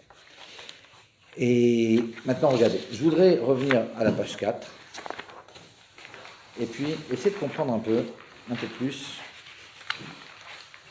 Je vais vous poser une question. Et vous savez, quand on apprend des choses, c'est super important après de faire de l'ordre dans les idées. Et puis, je vous ai lancé comme ça 3 types de moussagim. Vous allez me dire si vous avez de l'ordre pour le moment ou c'est de balagan. Alors, il y a les planètes et puis les étoiles. Ok, on a parlé maintenant des étoiles qui sont dans le zodiaque. Ok, on a compris c'est certaines étoiles bien précises, comme ceux qui sont dans le plan écliptique. Ok. Non, si je vous dis, vous savez, on parle dans Chazal de 7 reki'im. Il y a 7 cieux comme ça. Hein, ça rentre où dans ce truc-là? Et si je vous dis, on nous parle comme ça en Kabbalah, en Chassidut, de Atzilut Bria et Tira Asiya.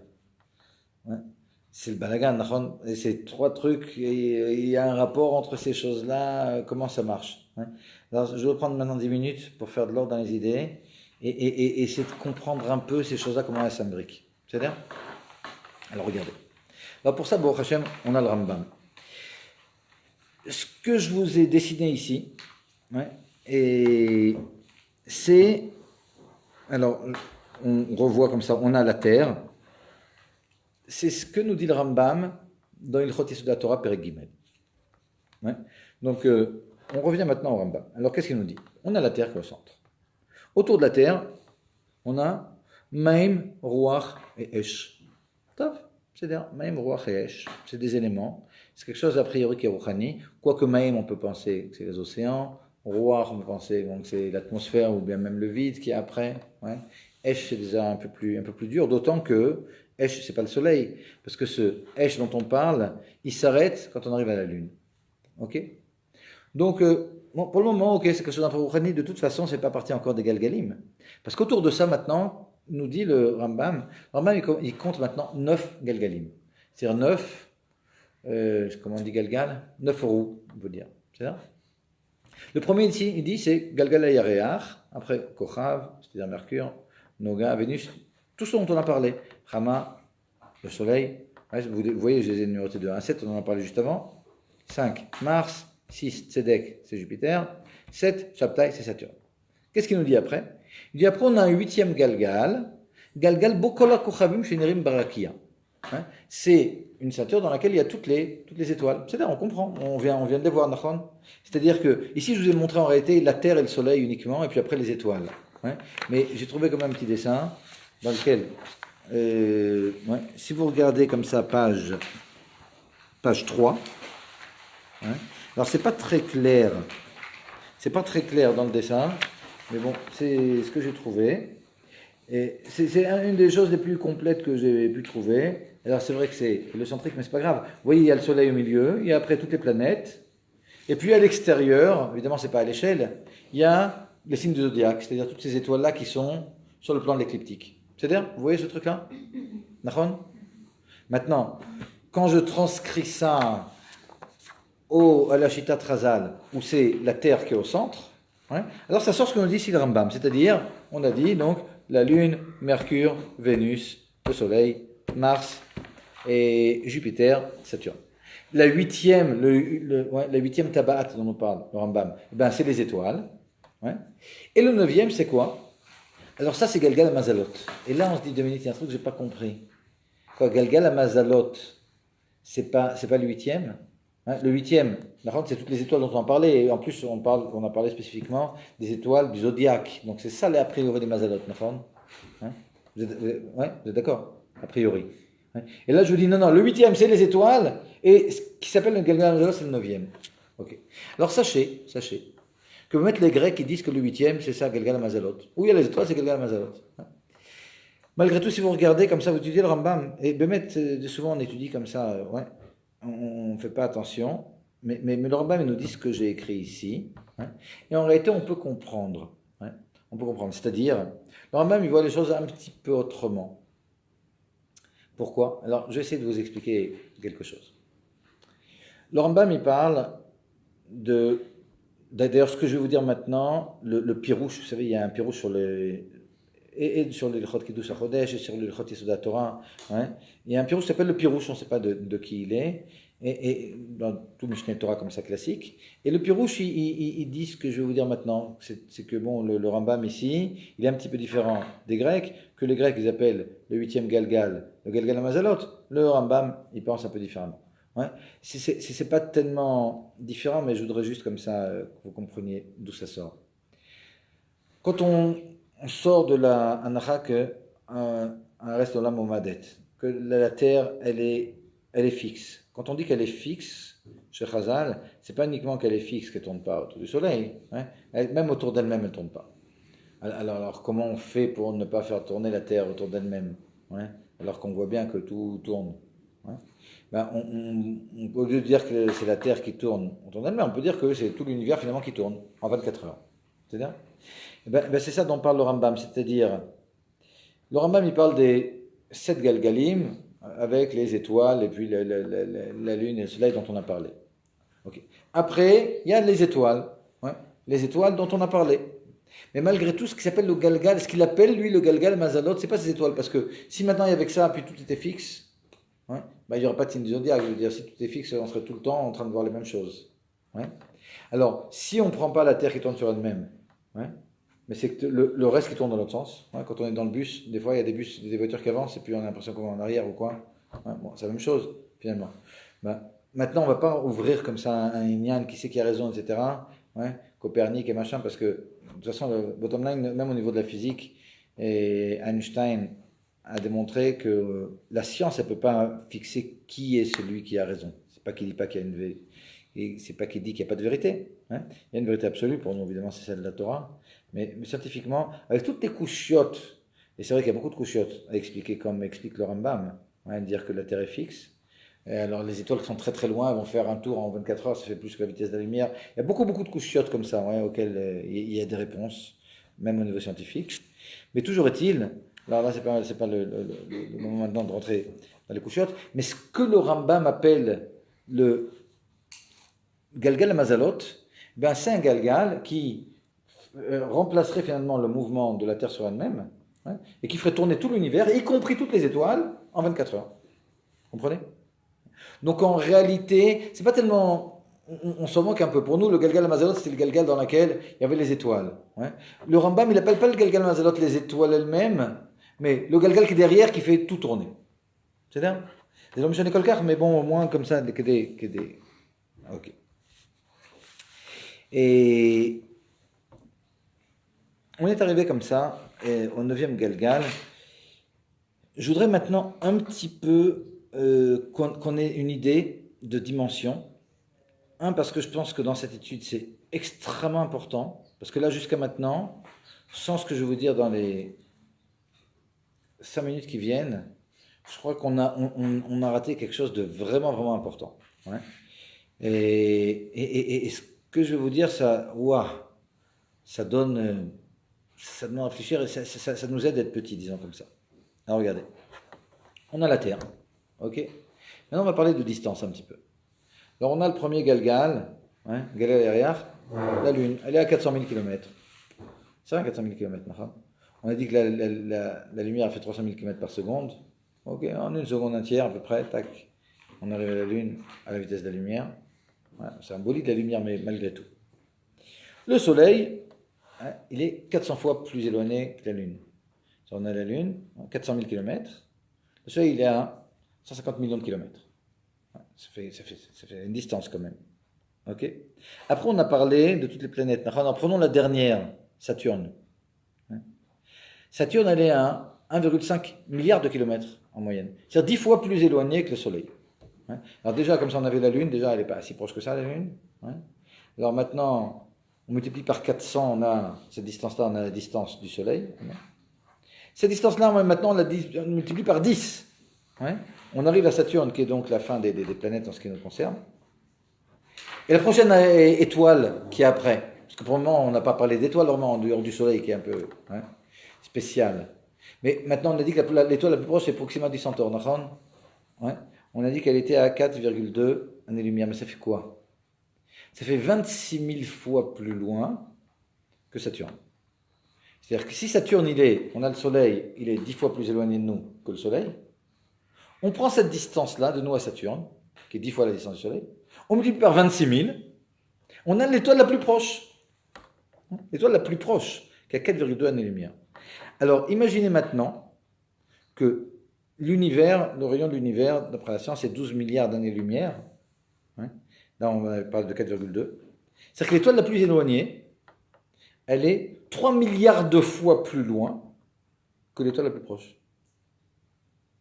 Alors, je ne sais pas si vous avez une idée, mais je fais un petit calcul comme ça.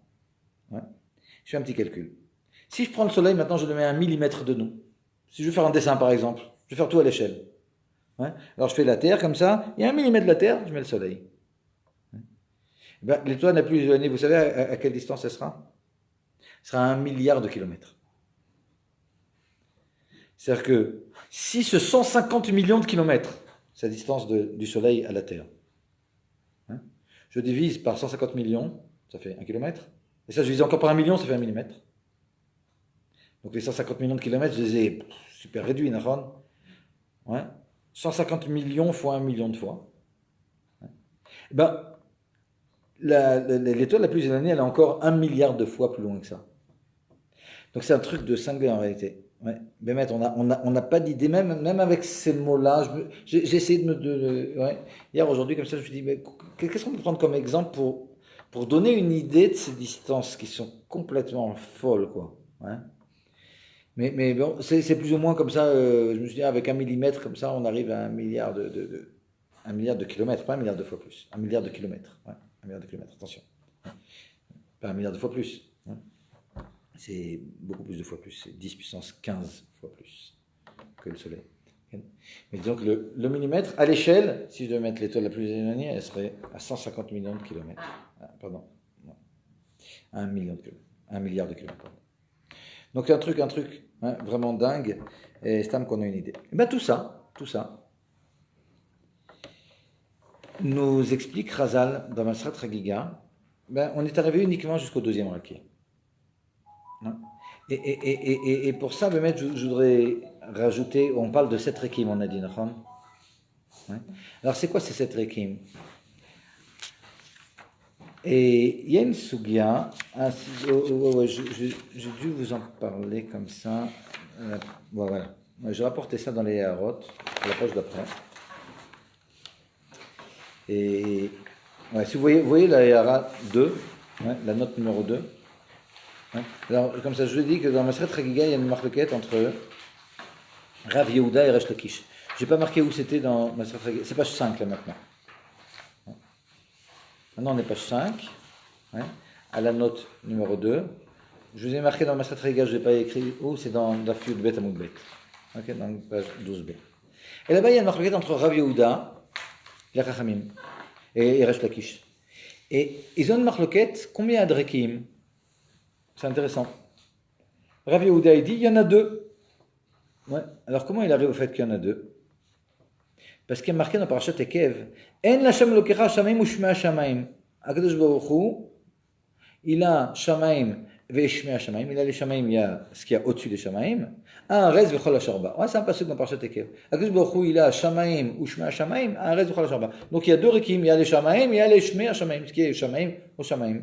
Ok. Et Resh Lakish, il dit non, il y en a 7.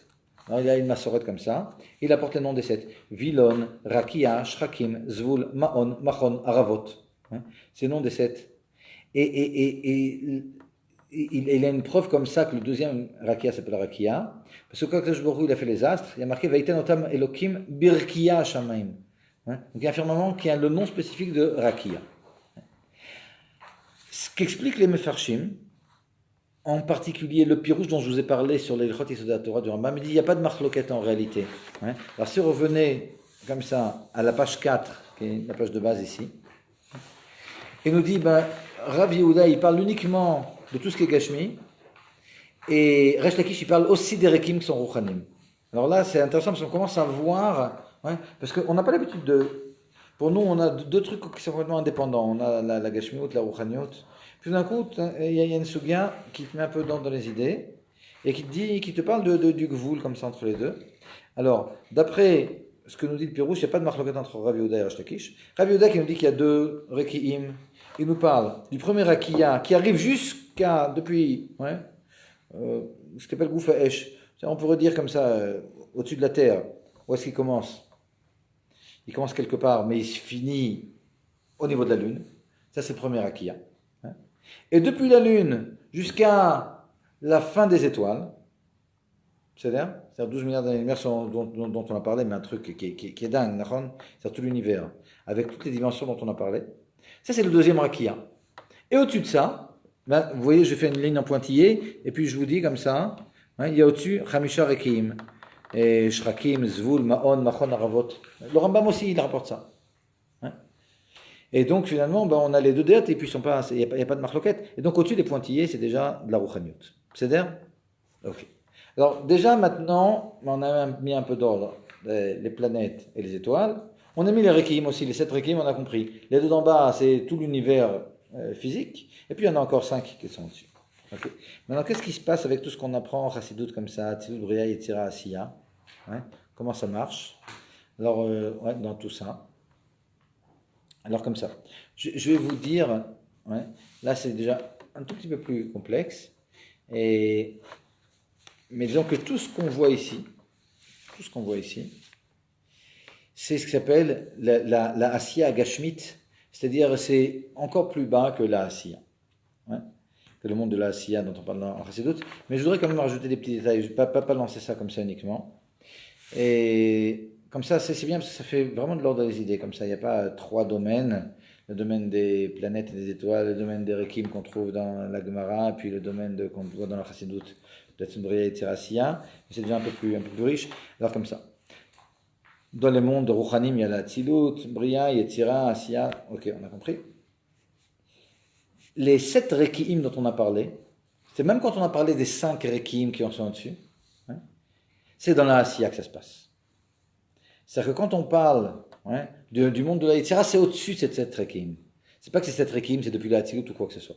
Quand on parle, c'est-à-dire que même dans la Rouchaniut, quand on parle des 7 Rekim, il y a les 5 du dessus qui sont Rouchanim, tout ça c'est 7 Rekim, ça a rapport avec la Asiya. C'est bien? Ok. Maintenant il y a quelque chose qui est important. Regardez, je vais vous dire quelque chose qu'on trouve dans la Chassidut. C'est quelque chose qu'on trouve dans la Chassidut. Et on va voir comment rattacher tout ça.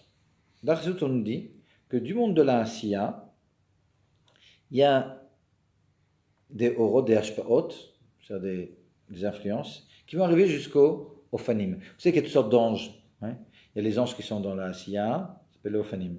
Les anges qui sont dans la Yetzira, ça s'appelle les Chayot HaKodesh. Les anges qui sont dans la Bria, ça s'appelle les Srafim. On les voit dans la Tfila, dans le Yotzer de Shabbat.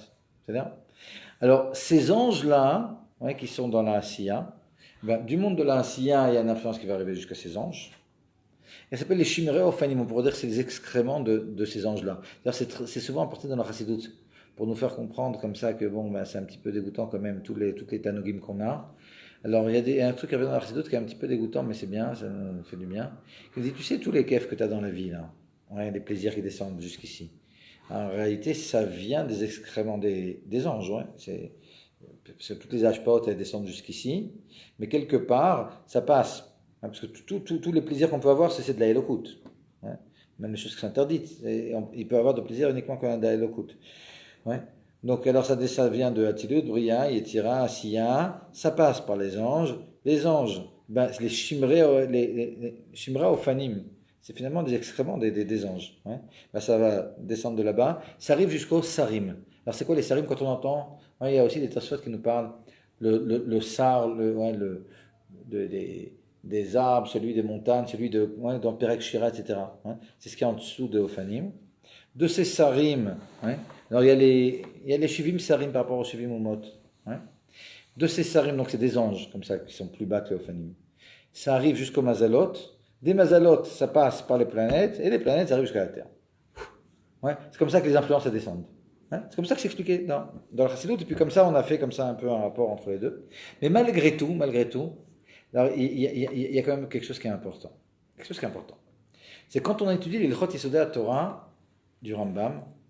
Alors vous savez que le Rambam, toujours dans le même Perek Gimel, ça vaut le coup, Bémet, je vous conseille de passer sur le Perek Gimel parce qu'il est riche dans tout ce Inyan-là. Il nous dit, vous savez que les Kochavim et tout, ils ont un nefesh. Ouais. Et leur nefesh, et leur réflexion, et leur conscience sont beaucoup plus développés que les nôtres. Ouais. Et d'ailleurs, c'est ça qui a fait que finalement il y a eu de la Odazara. On peut se dire, waouh, quoi, alors quoi, ils pensent Neptune, Saturne et tous les amis. Alors ok, il y en a, on a déclassé, mais ceux qu'on n'a pas déclassés, Mars et tout, quoi, ils pensent tout cela. On va avoir peur quand on se balade la nuit comme ça, d'avoir ces trucs-là au-dessus de la tête. Ouais. Et ben, le Rambam et la Chassidut dit que c'est un rapport. Quand on parle de ces influences, ben, on parle, c'est vrai qu'il y a le gouffre, le minéral, ouais. Mais dans ce minéral, il y a aussi une espèce d'âme. Alors ils n'ont pas de libre arbitre. Ouais. Ça c'est expliqué dans la Chassidut, le libre arbitre est donné aux hommes d'Afka. Ouais. Ils n'ont pas de libre arbitre. Mais quand on parle du fait qu'ils sont mishtachavim et qu'ils font le ratson, tout d'un coup on relit la tfila. Ouais. La tfila, elle parle énormément de toutes ces choses-là. Ouais. Et ben, quand on lit la tfila, tout d'un coup on se dit, ouais, on commence à comprendre un peu plus les choses, quoi. Là, ce que font les trucs, Meshaprim, Takadosh Baruch Hu, c'est pas juste des images. C'est d'après la Chassidut, il y a vraiment quelque chose. C'est de la même façon qu'il y a des anges qui n'ont pas de Prachofshit. Hein. Ben, tous ces astres-là, alors on ne parle pas maintenant du minéral, mais je passe de l'âme de ces choses-là, il y a aussi une âme dans ces choses-là. Ben, c'est des créatures qui ont une âme, qui ont une conscience, qui sont en bétélim complètement à Kadosh Baruch Hu, qui nous apprend ce que c'est que le bitul de Kadosh Baruch Hu. Ouais. Depuis des milliers d'années, ils font le même truc. Ils n'ont pas le choix, mais quand même, c'est beau, on a des trucs à apprendre. Hein. Et ils ont une conscience plus développée que la nôtre. Donc c'est assez important de comprendre ça. Et pourquoi maintenant je vous ai parlé de ça? Parce que dans le livre Etzraim, alors il explique que toutes ces planètes, ouais, et les étoiles, ben, ils sont en rapport avec le Yesod du Olam de la Asiya. Donc, je lance ça juste comme ça, pour qu'on comprenne que même ces Munachim, ouais, dont on nous parle comme ça, alors c'est peut-être le Yesod de la Malchut, quelque chose comme ça, il y a une prina. Mais je veux dire, tous ces Munachim qu'on trouve chez le Harizal et dans la Chassidut, etc., ouais, c'est en rapport avec la Rouchaniyut qu'il y a dans ces choses-là. Ok? Donc on peut comprendre qu'il y a des influences, et on peut comprendre aussi pourquoi ces influences, ce n'est pas des influences physiques. Ouais. Je dis, s'il s'agissait d'influences physiques, quand on parle d'influence des astres, hein, ben, vu qu'ils sont très éloignés, ces astres-là, ça prendrait des années. Ouais. Approximativement des sondages, je vous dis, c'est à 4,2 années-lumière. Donc de toute façon, ça ne peut pas être ça. Il n'y a rien en physique qui va plus vite que la vitesse de la lumière. Donc ces influences de Rouchaniyut, on peut comprendre. Le Rambam, et c'est beau de voir que ce que dit le Rambam, qu'ils ont une conscience, et puis de comprendre que c'est un rapport avec la mode de Asiya, etc. Ouais. Bah, tout d'un coup, ça met un peu de l'ordre dans les idées. Hein. Il y a des choses qui sont rouchanim qui se cachent derrière toutes ces choses-là. Ok? Regardez. Et tout à l'heure, j'ai dit à Chandel, je lui ai demandé combien de temps ça allait durer. Elle m'a dit 1 heure. Je dis impossible, même sur un pied, moins de 2 heures. Birchoutrem, venez, on fixe qu'on finit à 11h30, mais ça ne me dérange pas, Bémet. Quand j'étais à la fac, une fois, il y a un marté qui nous saoulait, et puis il a dit, des types, ils partaient un par un comme ça. Puis à un moment, il a dit, bon, regardez ceux qui veulent partir, qui partent. Tout le monde s'est levé et est parti. Alors bon, j'ai un peu peur maintenant, mais non, mais je pense que vous êtes un peu moins sauvage que nous quand on était jeunes. Alors le tard laisse. Non, non, Bémet, je sais qu'il est tard. Alors, il n'y a pas de problème. Si vous partez, mais venez, on fixe comme ça pour se limiter. Hein. C'est une douzaine de minutes. Je voudrais parler de quelque chose qui est un peu pratique, d'Afka, parce que j'imagine qu'il y en a peut-être qui se disent, ouais, mais je suis pas venu pour faire d'astronomie, des machins, etc. Qu'est-ce que j'ai appris? J'ai rien appris finalement sur le Mazalot, sur ce qui me concerne. Et alors j'aimerais passer. Alors, sachez juste que ce dont je vous devais parler maintenant, hein, c'était finalement comment ça fonctionne un peu l'astrologie en général. L'astrologie en général, les éphémérides et toutes ces choses-là. Mais je vous dis, c'est quelque chose qui prend en compte. Hein. Il y a un dessin, mais on n'aura pas le temps d'y arriver. Hein, que je vous ai fait à la fin un truc qui demandera un autre cours, si vous voulez, à l'occasion. Hein. Un dessin fait à la main, parce que je n'ai pas trouvé écrit vraiment comme il fallait. Page 12, avec toutes sortes d'influences dans toutes sortes de domaines de la vie. Hein. Mais en gros, l'astrologie de base, elle fonctionne comme ça. Hein. En fonction de l'endroit où quelqu'un est né et de l'heure à laquelle il est né. Alors déjà, quand on parle de l'heure, on va voir exactement ce qui est de l'endroit. Mais quand on prend le jour et l'heure à laquelle une personne est née, hein, et ben, à ce moment-là, vous comprenez que chacune de ces planètes, ouais, il y en a qui en quelques mois vont faire le tour du Soleil, et puis il y en a où ça va prendre des dizaines d'années. Ouais. Donc finalement, les tirophim, ouais, ils sont presque infinis, quoi, entre toutes les positions des planètes. Ouais. Quand on est maintenant, tac, si on arrêtait, comme les choses vont tout le temps après le début, il y a un truc où le début et la fin sont extrêmement importants dans beaucoup de choses. Hein. Le moment où la personne naît, si on pouvait arrêter de prendre une photo de tout ce qui se passe, mais pas besoin de prendre une photo parce qu'il y a des bouquins là-dessus. Ouais. Mais alors, il y a des bouquins qui nous diront toutes les planètes où elles se trouvent, ouais, par rapport au signe du zodiaque qu'il y a derrière. D'accord ? Alors, si on prend la Terre, on passe par Jupiter, je vous dis, on va tomber dans les poissons, puis on va passer par Mars, on va tomber dans les Gémeaux, puis... Ouais. Ben, ces choses-là, et puis c'est le début du Gémeaux, la fin, etc., ouais, c'est ces choses-là, finalement, qui, au niveau technique, ouais, vont influencer les caractères de la personne qui va naître à ce moment-là.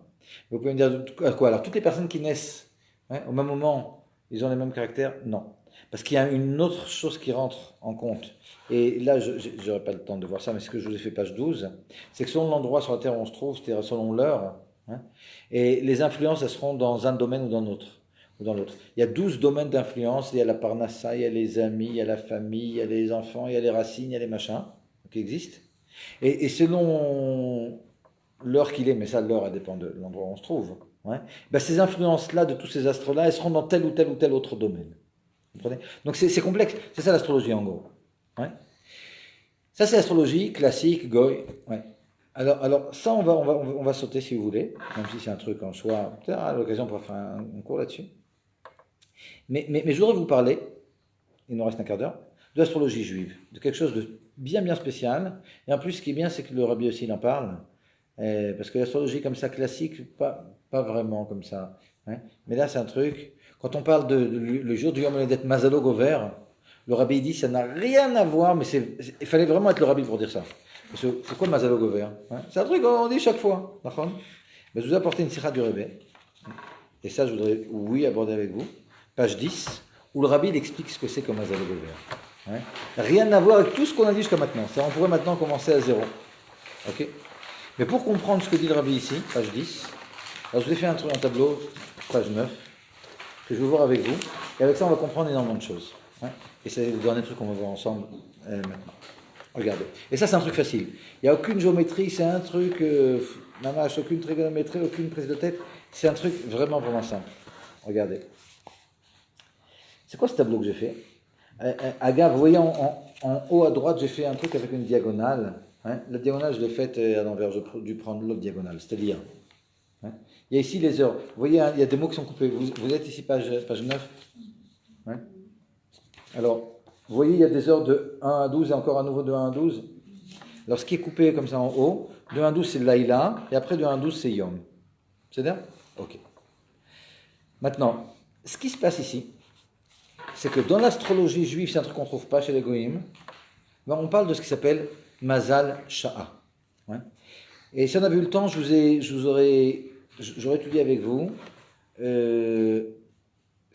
dans la Sugia qu'on a vue tout à l'heure avec Rabbi Akiva, Rabbi Yochanan, etc., dans Shabbat Dafkuf Nun Vav, le demi-daf qui est avant, il nous parle de Mazal Yom et Mazal Shah. Alors vous pourrez voir, Ashtanza, il y a des trucs traduits en français aussi. Ouais. Vous pourrez voir, la Gemara nous dit, pour chaque jour, ouais, quand on est né dimanche, lundi, mardi, mercredi, jeudi, vendredi ou samedi, ouais, ben, quels sont les caractères qui proviennent de ce jour, et aussi, et selon l'heure à laquelle on est né, ouais, et aussi quelles sont les influences. Et maintenant, je voudrais vous parler un petit peu de quoi il s'agit quand on parle de Mazal Sha'a. C'est quoi, ouais. Ça n'a rien à voir avec tout ce qu'on a dit juste avant.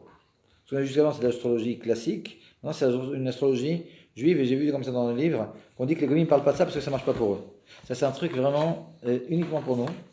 Si ouais, vous voulez vérifier, je vous assure que c'est vraiment extraordinaire. Alors regardez. Vous voyez ici Yom Aleph. Quand je mets Yom Aleph, Shah 1 de la nuit, ça veut dire quoi? C'est Motzei Shabbat, la première heure. C'est-à-dire? Alors ça va de 1 à 12, c'est les 12 heures de la nuit, ouais, en moyenne. Et après, de 1 à 12, c'est 12 heures de la journée. C'est-à-dire de 6 à 6 heures à 7 heures du matin, en gros, jusqu'au soir, de 5 heures à 6 heures du soir. Ça, c'est les 12 heures. Ok? Chaque heure, ben, il y a une autre des 7 planètes ou astres, des 7 planètes. Tout à l'heure, vous vous rappelez quand je vous ai dit Shatsam, Khankal, je vous ai dit de retenir.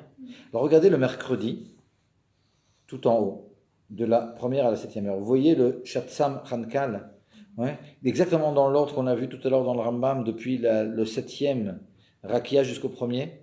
Pourquoi c'est le mercredi? Vous savez pourquoi? Parce que le mercredi, il a créé les astres. Au début du mercredi. Première heure, Shabtai. Deuxième heure, il a dit c'est Tzedek qui va avoir de l'influence. Troisième heure, Maadim. Tac, tac, tac. Ouais. Et depuis la création du monde et la création des astres, le premier mercredi à la première heure c'est-à-dire 6 heures du soir, hein, c'est ça qu'il s'agit, ouais, commence le jour. Chacun de ces 7-là, il a une influence. Ils vont un tour de rôle comme ça. Alors combien de fois ça marche dans la semaine? Stam, pour voir si vous êtes un peu matheux. Combien de fois il y a ces 7 astres comme ça dans la semaine qui vont revenir sur? Regardez. Comme il y a 7 jours fois 24 heures, c'est comme 24 fois 7 heures. 7 fois 24, 24 fois 7, c'est la même chose. Donc il y a 24 fois ce truc-là. C'est-à-dire 24 fois dans la semaine. Alors si je commence Yom Aleph par exemple le matin, alors ça commence par Kochav. Ouais. Kochav, on dit c'était Mercure. Mercure, Lune, Saturne, Jupiter, Mars, Mais en réalité, ça a commencé à mercredi, donc je vous ai marqué. Ici, il y a des cases, vous pouvez les remplir si vous avez rien à faire. Vous remplissez, ça se répète. Vous comprenez le truc, hein? Ça se répète dans le même ordre tout le temps. Ouais. Mais j'ai fait le mercredi parce que le mercredi, ça sort exactement comme on a vu dans le Rambam. Ouais, depuis le plus éloigné jusqu'au plus proche, comme jusqu'à Nevana. Et après, ben, si je remplissais la 8e case, je créerais Shabtai, Tzedek, et puis, etc. Ouais. Les noms c'est marrant parce que c'est quelque chose qui nous concerne nous. Et pourtant, les Goïm, ben, quand ils ont étudié ça, ça leur a plu. Et regardez comme c'est extraordinaire, ce qui va sortir au début du jour. Les Goïm, ils comptent à partir... Ouais. D'après à partir de Tratzot, c'est autre chose. Ouais. Mais donc c'est vrai que c'est pas une preuve. Mais regardez comment ça sort. Ouais. Et c'est pas un truc que j'ai marqué stam, c'est-à-dire si vous remplissez les cas, c'est ce qui va sortir. Regardez la première heure du jour, ouais. C'est-à-dire le truc qui est au milieu, que j'ai entouré. Ouais. Ben, ce qui va sortir, si vous remplissez tout, c'est que le dimanche, ben, c'est le soleil, Sunday. Le lundi, c'est la lune, lundi. Le mardi, ça commence par Maadim, Mars, donc mardi. Hein. Le mercredi, Mercure, donc de là mercredi. Le jeudi, Jupiter, de là jeudi. Le vendredi, Vénus, de là vendredi. Et le samedi, Saturne, de là samedi. C'est-à-dire que les noms qu'il y a, ouais, c'est vrai aussi en anglais, mais en français, c'est encore plus sympa. Hein, les noms des jours, ouais, je ne sais pas à quel point ils sont conscients de ça, les Français, mais c'est de là que ça sort. Hein. Ça sort de Shatsam Khankal en fonction de quelle est l'influence au début du jour le matin, à 6 heures du matin, hein, de chaque jour. Hein. À 6 heures du matin, vous pourrez savoir, d'après le jour, hein, quel jour on est maintenant. On est quoi? On est mardi soir, hein? Donc mercredi matin, quand vous allez vous lever à 6h du matin, n'est-ce pas? Mercure, c'est ça? Et qu'est-ce qui va sortir? Alors regardez, vous voyez la première heure du Shabbat tout en haut? C'est quoi la première heure du Shabbat? C'est ce qu'on appelle la 7e heure, ce qu'on appelle la 7e heure chez nous. C'est quoi la 7e heure? Depuis Chatzot. Ce qu'on appelle la 7e heure, c'est la première heure de la nuit en moyenne. Quand tu ne fais pas le kiddush, la 7e heure. Ouais? Vous connaissez ça? Alors, non? Comme ça, chez Chabad, non, c'est important de dire. Chez Chabad, il y a quelque chose qu'on ne trouve pas tellement chez tout le monde. Hein? C'est qu'on ne fait pas le kiddush, ce qui s'appelle la 7e heure, c'est-à-dire 6 heures après Chatzot, de 6 heures après Chatzot de vendredi après-midi jusqu'à 7 heures après Chatzot de vendredi après-midi. C'est-à-dire en moyenne, c'est la première heure de la nuit. On ne fait pas le kiddush à ce moment-là. Hein? C'est pas Chabad qui a inventé ça. C'est déjà dans le Maharil, c'est dans le Magen Avram, c'est les élèves du Harizal, hein, qui parlent de ça aussi et qui ont donné ça comme ça à la Chassidoute. Pas mal de Chassidim ont pris ça. Il n'y a pas beaucoup de livres de Halakha qui rapportent ça. Le Magen Avram rapporte ça et le Admor Zaken, vraiment, il rapporte. Et il y a des Chassidim, mais chez les Chabad, c'est très questionné parce qu'il y a des Chassidim qui pensent que c'est en rapport avec la couleur rouge du vin, etc. Ça n'a rien à voir, hein, en tout cas chez Chabad. Et ça vient du fait que. Et le Midrash il nous dit que quand on rentre dans la Beth Knesset, le Shabbat, on est accompagné par 2 anges. Hein. Ces 2 anges-là, c'est rapporté dans les livres que c'est l'ange de Tzedek et l'ange de Maadim. L'ange de Tzedek, c'est l'ange de Jupiter. Et l'ange de Maadim, c'est l'ange de la planète Mars. Or, l'ange de Jupiter, il est considéré, ça dans Rabbeinu Bechai, dans beaucoup d'endroits, on peut voir qu'il y a des planètes qui sont considérées comme sympas, il y en a qui sont considérées comme vraiment pas. Hein.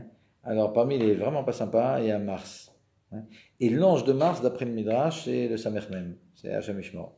Donc, si on est accompagné par les deux, hein, et que tout d'un coup on fait le kiddush, et ce kiddush comme ça, sous le signe de Mars, ça donnerait trop de tokef, hein, ça donnerait trop de force à l'ange de Maadim, hein, qui est le Samer Mem en réalité. Et donc, chez Chabad, on ne fait pas le kiddush à cette heure-là. Donc c'est quelque chose, c'est extraordinaire parce que ce truc-là, c'est pas quelque chose qui est inventé. Cette histoire de Mazal Yom, il est dans Mashat Shabbat, il est dans Mashat Shabbat Kouf Kaftet aussi, Mashat Brachot Daf Nun Tet. Ici, je vous ai apporté Rovin Daf Nun Vav. Il y a plusieurs endroits comme ça dans le chasse. On retrouve ce moussing, mais les gens souvent, ils se cassent pas trop la tête. Ouais. Je vais apporter un Rashi qui explique un peu. C'est d'après ce Rashi qui est ici que je vous ai fait ce tableau. Ouais. Une fois qu'on a ce tableau, ça explique beaucoup de choses. Ok. Regardez, on va peut-être s'arrêter là parce qu'il y a des limites quand même à votre patience.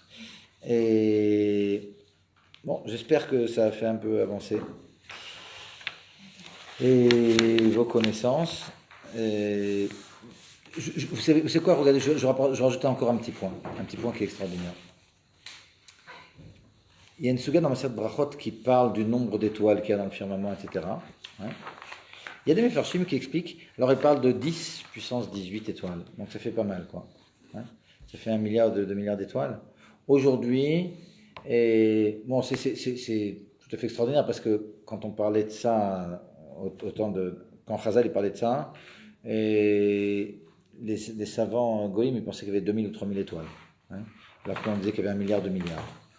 Aujourd'hui, et il y en a qui pensent qu'il y a 1 milliard, 2 milliards. L'avis plus classique, c'est de dire qu'il y a 100 milliards fois 100 milliards. 100 milliards de galaxies dans lesquelles il y a 100 milliards d'étoiles, dans chacune. Ouais. Mais il y a aussi un avis sur lequel, qui va avec l'avis de la Gemara. Toujours est-il, et la Suga de Brachot, elle nous dit, que Kadosh Baruch Hu, il dit, mais de quoi vous vous plaignez? Tout ça, je l'ai fait pour vous. Il y a des Mefarshim qui disent qu'en réalité, chacun a plein d'étoiles qui le concernent lui. C'est-à-dire que par les mitzvot, etc. Je ne parle pas maintenant de planète, je parle vraiment d'étoiles. Ouais. Et par les mitzvot qu'on fait, etc. Bon, alors bon, il ne faut pas non plus rentrer dans des trucs un peu fous, et puis ça nous monte à la tête, et puis penser qu'aux étoiles, parce que bon, il n'y a pas tellement de inyan. Mais c'est assez dingue de mettre de penser qu'il y a un truc comme ça. Alors pourquoi je parle de tout ça? Parce qu'ils ont découvert, un certain nombre d'années, une étoile, et je me suis dit, waouh, c'est quand même sympa. Cette étoile, elle est à 42 années-lumière de la Terre. Dans cette étoile, je me dis, ça doit être une étoile de Dorébé. Alors, mais c'est vraiment un truc dingue. Alors, cette étoile comme ça, elle s'appelle Lucy. Il l'appelait Lucy, à cause du chant des Beatles sur Lucie avec les diamants, Léa dit le chemichement. Mais il se trouve que cette étoile, vous savez que selon les étoiles, il y a des éléments ou d'autres. Vous savez que le graphite, le diamant, c'est tout fait de carbone uniquement. Hein. Mais quand il est monté à une autre pression, hein, le graphite peut se transformer en diamant. Ben, ça, c'est une étoile, finalement, qui, sous la pression, le carbone de cette étoile s'est transformé en diamant. Et c'est une étoile qui est toute en diamant, qui a un diamètre de 4000 km de diamètre, et sa masse, elle est 300 000 fois la masse de la Terre, mais c'est tout un diamant. C'est-à-dire un diamant énorme. Alors, il y a un dessin comme ça que j'ai trouvé ici. Mais parmi les étoiles, il y en a une. Alors, en général, les étoiles, c'est de la glace, c'est toutes sortes de gaz, c'est toutes sortes de choses. Il y a aussi du carbone dans certaines étoiles. Mais ça, c'est une étoile, finalement, où le carbone s'est transformé en diamant. Elle est à 42 années-lumière de la Terre. Et c'est un diamant de 300 000 fois la masse de la Terre. Donc, un truc dingue. Je me dis, si tout le monde a ces étoiles, ça, c'est vraiment une étoile pour rêver. Top. Stam pour finir avec un truc sympa. Vezou. Toda pour la patience.